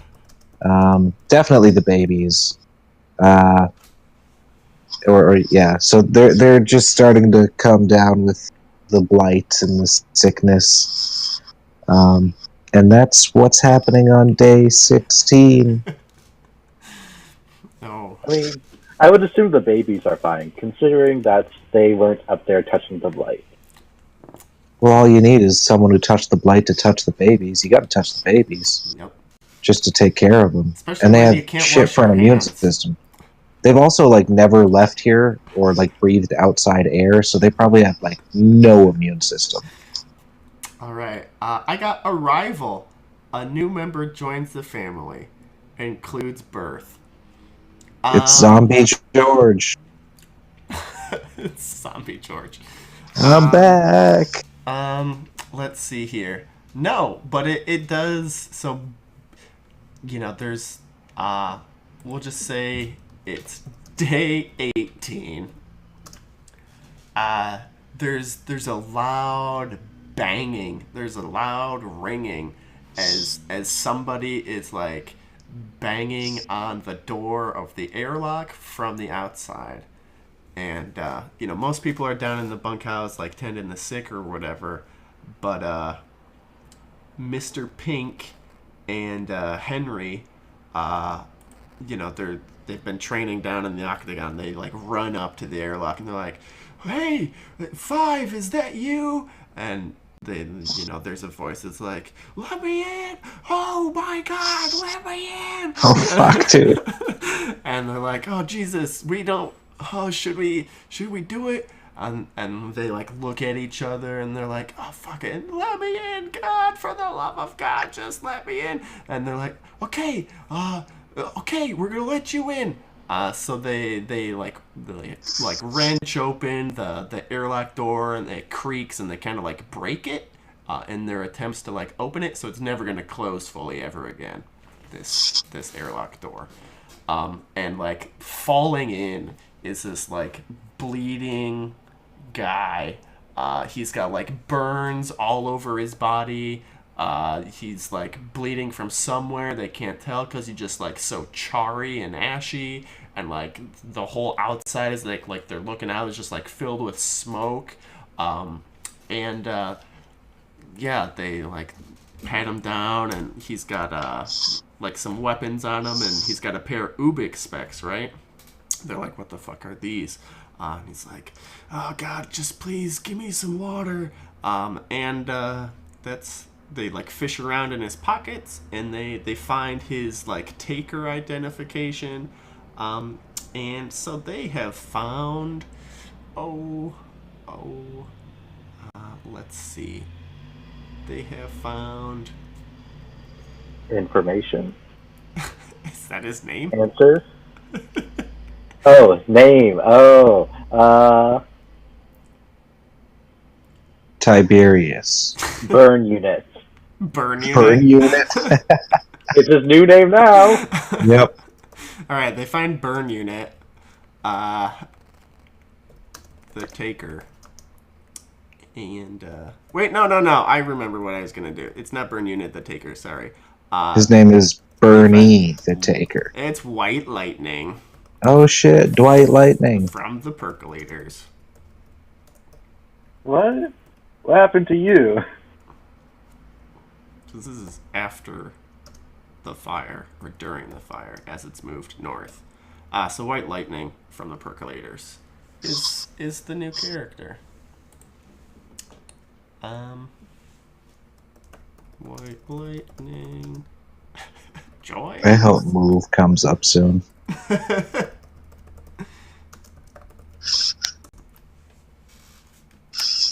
All right, and Rambo, you have humor. What is the family's sense of humor like? Who makes jokes? Who laughs? What function does humor serve? And so now these stories being told have to be after George was thrust out the door, I'm assuming. It can happen whenever. Yeah, we can go back to the better times. Yeah, you can The good flashback all you times. want. When we were fighting over kings. When we were starving peasants. Well, we cut the rations. All right. So, do we want to go around this time and then one more time and that's it, or do we want to go around this time and that's it?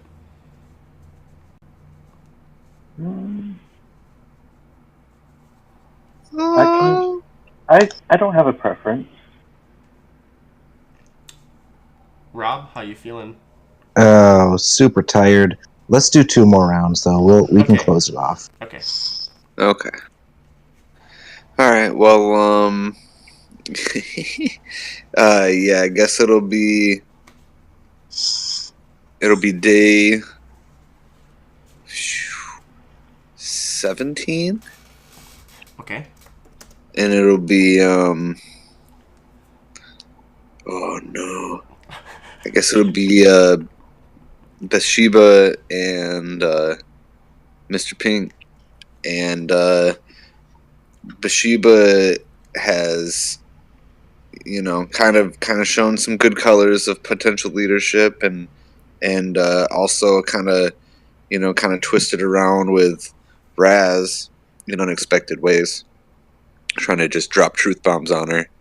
But it wasn't just a shift in a general good direction. She's actually been having multiple shifts in her moods and emotions lately, especially after not really hearing back from George, and Ralph is gone, and Where is this taking place? well, for whatever reason, she has gone to palling around with Mr. Pink and mocking about, oh, look at me, poor George. I just gotta go outside and see what's going on, but it's scary. I'm so scared. Oh my goodness. Oh no, I just gotta go up the stairs. And Mr. Pink's like, yeah, that guy was a wimp. Like, God, I can't believe we thought he was family once. But you know what? Love him or leave him. Sometimes you just gotta let him go. Where was that happening? That was in the bunkhouse. Okay. Oh shit, dude! You know the bunkhouse is full of zombies, right? Oh no, I did not know that. Total zombies, just sick people zombies. Oh no, then this will be in the throne room. Okay. Or just the room. Yeah, the room.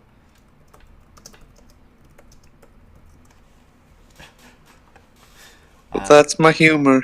Okay, great. Sebastian. Progress. Right. Something good happens that benefits the family as a whole. I have a good idea for progress, but it's not exactly. It's technically for the greater good. That's fine. It's also really shitty. That's perfect. Alright. White Lightning sees the bunkhouse and shows everyone what's about to happen with this music effect.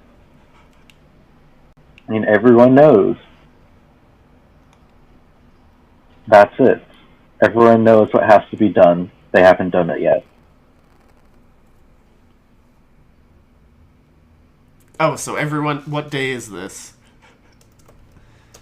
I would say later in the day that he showed up. Okay. They quickly take him to the bunkhouse, and he immediately starts screaming when he sees all the black veins.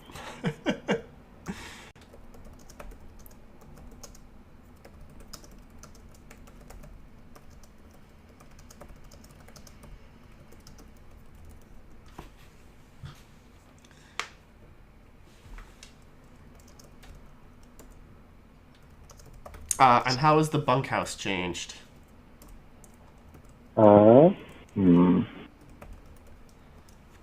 Barricaded. There's a lot more screaming at the moment. No, wait, it's an education center now. He's telling everyone, this is what's gonna happen! God, get me out of here! Let me out! Wow, okay. Rob, joy! Show how family members share happiness. Fuck, dude. Now? Yes, now. Oh. Ugh.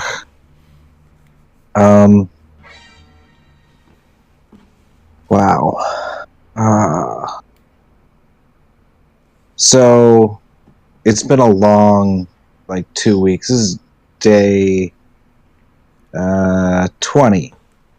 It's been a long 3 weeks. Okay. and they are having a play in the theater. And what they are having a play about is how they have successfully taken care of the menace that White Lightning was talking about. They only lost a few folks, and sure, we don't have beds to sleep on anymore, but we will have a celebratory So exposition. which character is the chief? I don't know. Play actor. It'll be Mr. Pink, and White Lightning will be there.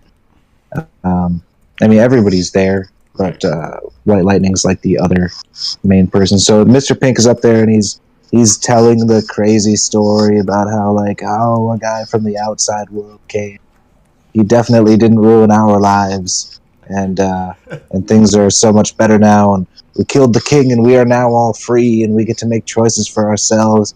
And then he's talking about how we all had food, and everything's going well, and there were fart jokes, and then he tells the tragic story of George, about how George lives on as a hero, as he was the one to defeat that terrible beast outside, and now we have this great man, this survivor, and he points to White Lightning, and he said, and he told us the truth that saved our lives. So everybody's having a grand old time listening to the story, watching the play, eating vegetables. And the theater's changed because that's where people sleep now. They rip all the seats out, and everybody's like sitting on blankets on the floor watching the whole thing, going like, woo, yeah, I remember that. All right. Conflict. Show how the needs and desires of family members are at odds. Well, let's see here. Yeah. White Lightning is, he's having an honest chat with Raspberry in the throne room as he is, like, scooping up the weapons and, like, fake armor from the defeated guardsmen or whatever. So he's scavenging in the room, and Raspberry's like kind of curious, kind of like hanging around him, and she's like, what's going on up there? Is it like really terrible and shitty? White Lightning's like, listen, I'm not gonna tell you it's better, but it kind of is. Right now, you're all sitting on an atomic bomb, just waiting for it to go off. You got a room full of potential casualties, and, we've lived through shit like this. And she's like, I maybe kind of remember. And it's like, well, then you know what's going to come to those folks. We're going to have to just, stab their heads in, or, set the room on fire, or, cut their heads off. Like, it's not going to be pretty. As soon as one of them goes Vector, we're all dead down here. And she's like, yeah, but, like, they're my family. It's like, listen, me and you, we could get out of here right now. We could escape. I'm loading up. I'm feeling a lot better. And maybe those other two assholes will come with us, and some of the other townsfolk. But really, we're going to have to leave Bathsheba behind. She's, like, too far gone. She's too attached to this tank. And Raspberry's like, yeah, but she's like my sister. And White Lightning's like, listen, sometimes your family sucks, and you just gotta cut them loose. And then Raspberry just, like, shuts up the rest of the time that they're, like, dicking around in the throne room. This takes place on day 21. What was the card for that one? That was conflict. Okay. The conflict being that White Lightning says we need to leave, and Raspberry's like, but my sister.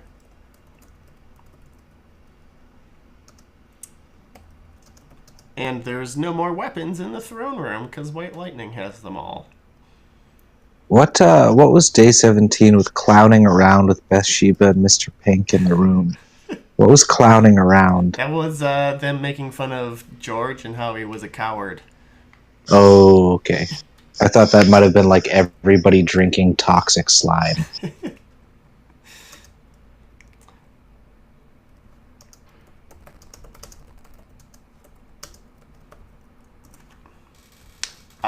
All right, and Rambo. Yeah. Disaster. So Something, many. something bad happens that affects everyone strongly. So many.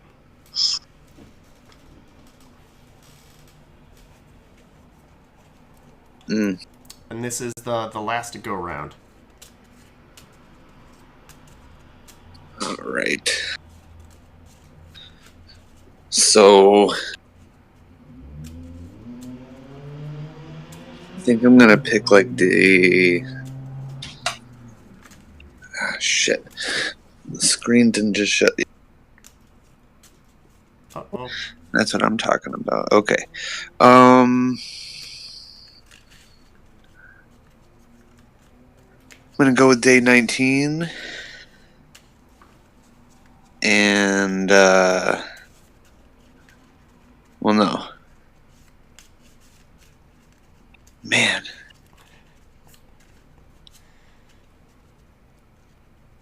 All right, I will go with the very beginning of day 21.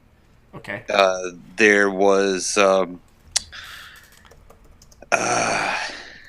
Raspberry had read up a couple of things and thought that she could show everyone how she can reinvigorate the farm before they left, or didn't leave, or whatever. Just the farm making some plants come out would prove that she could go out into the outside world to make it happen again. And you know what? Poor girl, she'd been asleep for a long time. Something just kind of didn't click right. She actually set half the farm on fire. Holy fuck. And of the small rations left and new rations growing, there is now less than half of what was to be expected and hoped for. Dude. Wow. All right. I guess it changes in that it's on fire. Oh, I got that. I'm going to do Maybe that. we should. I have the feeling we're going to move a lot sooner than we were expecting. I mean, it is day 21. All right. This is your last turn, Sebastian. Back forward. Change. The outside world is changing. Show how family members experience this. Okay, so it's day 19. It's day 19. The airlock door doesn't close properly, so there's smoke leaking in. Oh, fuck, no. Not the fire out there, too. There are multiple fires! I wish I could say it only lasted for one day, but I don't think that's how fires work. Oh boy. Gotta burn. So I don't know. I don't know how to go about this. There is just fire. Okay. I don't even know if it's limited to day 19. Can it be more than one day? Well, it starts on day 19. That's when they notice it. I like it. And I helped. Okay.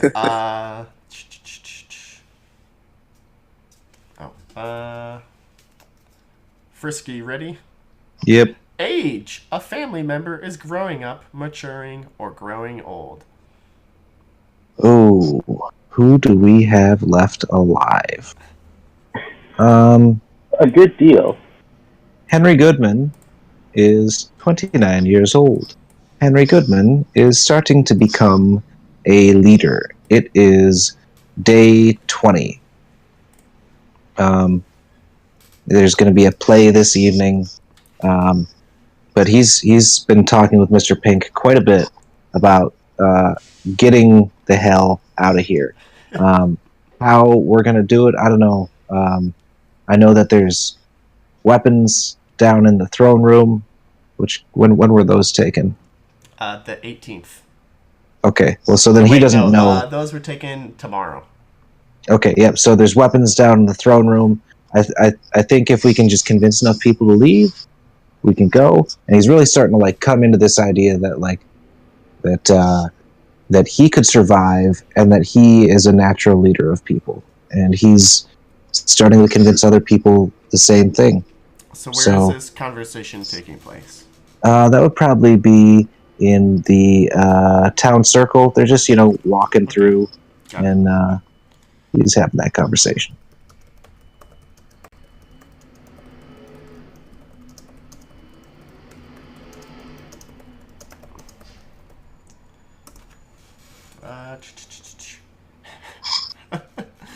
I got arrival. Shit, really? Yeah, really. So a new member joins the family. Includes birth. Oh. Someone has a baby. So there's sure, why not? We'll bring him in right here at the end, right? So White Lightning had his Ubik specs, right? So he's up in the octagon and he's like tapped into the power or whatever, and has boosted signal enough to get signal out and contact Five, who's chilling out in Joyce, just like waiting for the signal to come like scoop up all these people or whatever. So the new person is Five, although you can only communicate to Five through being in the octagon. But yeah, for sure. All right. Yeah. And so that's the end. I think we should roll to see who gets to end the Exodus or whatever. And I will not roll because I don't think that's too fair. So between you guys, do you have anybody? Yeah, just go ahead and give me rolls. And we'll just do highest black. I don't know. I mean, you kind of helped create and shape the story with us. Should you not roll? No. I'm fine not rolling. You should. Okay, It's only fine. fair. Fine, guys. I'm not going to get higher than an 8, though. 9. Oh. 7. See? All right, Rambo. Bring us home. How does the Exodus happen? Who stays? Who goes? Oh, man. I think it's going to be Henry and Mr. Pink and Bathsheba.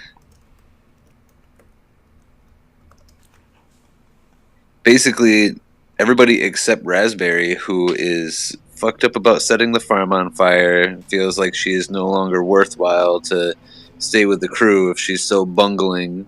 And Bathsheba's kind of started to lose track of humanity and her sanity, and is just kind of like bouncing between moods and actions and reactions as if she might even have like a split personality syndrome. But for some reason, all of her personalities agree it's time to go. So most of these people have talked and talked again about what might be outside. There's smoke, there's fires inside, there's just a host of problems just surrounding these people like asthma. And they decide that maybe they should all just get the fuck out of here. You know, it's high time that like something has got to be better. Like everything systematically, one room by one room, has been getting fucked. Pretty much just the octagon is the only like really normal place now, even though people have started to call it the X room or the danger room from X-Men because of the stories of Five and what the octagon used to be kind of more used for in a way. So they open the doors. Day 22. Five has, in a miraculously, unexpectedly violent act, set ablaze to the room just outside the airlock doors. and he has burned away the aberrants, the dead bodies, and just a lot of cinder or building material, whatever it is out there. But he has basically cleared the way for safety for anyone to come out if they wish to do so. Blah. And everyone actually nice and safely has a stroll outside and meets Five at the top of the stairs. What about White Lightning and Raspberry? Oh, well, Did they make it out or did they die? what? Didn't something happen to White Lightning? No. How about Sebastian? What happens to White Lightning? Let's see. What happened last time to White Lightning? He was like burned horribly. White Lightning. The last thing he did, he got the weapons from the throne room.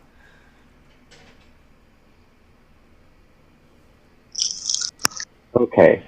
White Lightning and Raspberry leave earlier that day, thinking no one's gonna come with them.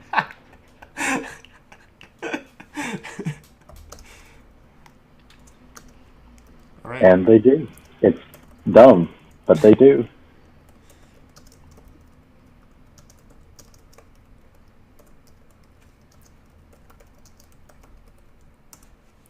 Wow. All right. So there you go. That's House of Reeds, guys. Questions, comments, observations.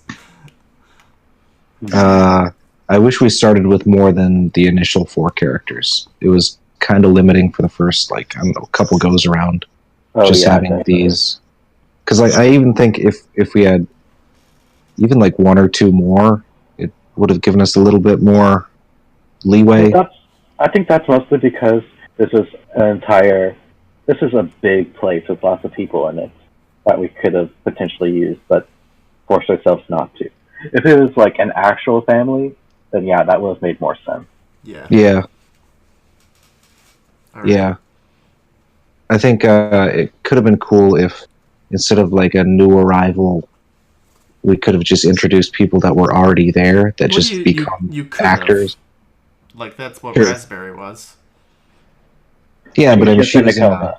yeah, but I'm like, it could have just been somebody who was, awake the whole time, but didn't really do anything of note until. Yeah, that's totally whoever got the arrival card's decision as to where that person comes from. Well, I mean, I could see it from both ways. Like, sometimes there's just too much limitation on the different situations going on. In our particular scenario, of course, we had a lot more people and a lot more possibilities of things going on than just like a little family of 3 or 4 or 5 in a house, But if you make it too easy to just start naming new people, then, Yeah, a lot of people might just make a random person that doesn't go anywhere and no one else brings back up. But then if you don't have any new people that you can add, it seems to get really like almost tedious at moments. Yeah. So I feel bad about George. So George bad about George. He got a bad George. day. George had a bad 2 weeks. Yeah, he did. It didn't Oof. go well. Did not go well. I was really expecting all the infected in the bunkhouse to bust out like at any moment. Yeah. Well, it didn't happen. Yeah, that was surprising. Very lucky. Very lucky. All right. Yeah. Anything else? How many people ended up leaving? Well, what? There were like 30 in there. George is dead, so that's 29. I have no idea. Should we roll for it? Roll Yeah, roll. 1 die 30. Roll Okay. 15? So a success. That's like that's 3/4 of the people made it out. That easily roundable number, 3/4 of 30. Yes, 3/4 of 30. 22 and a half people made it out. So 22 people. Mm-hmm. Yeah. One of them might have been a dwarf. Oh. Yeah, so 22 people made it out. Maybe they could still be infected, but that's how many people made it out. Wait, why would we let the infected people out? You know, maybe their symptoms weren't as severe, so they weren't like bedridden or whatever. Because it doesn't take the same amount of time for all people. Maybe they like, you know, were hiding their infections by just being like, oh, I was been working out or whatever, you know. Oh, jeez. Yeah. Okay. Yeah. All right. And stream.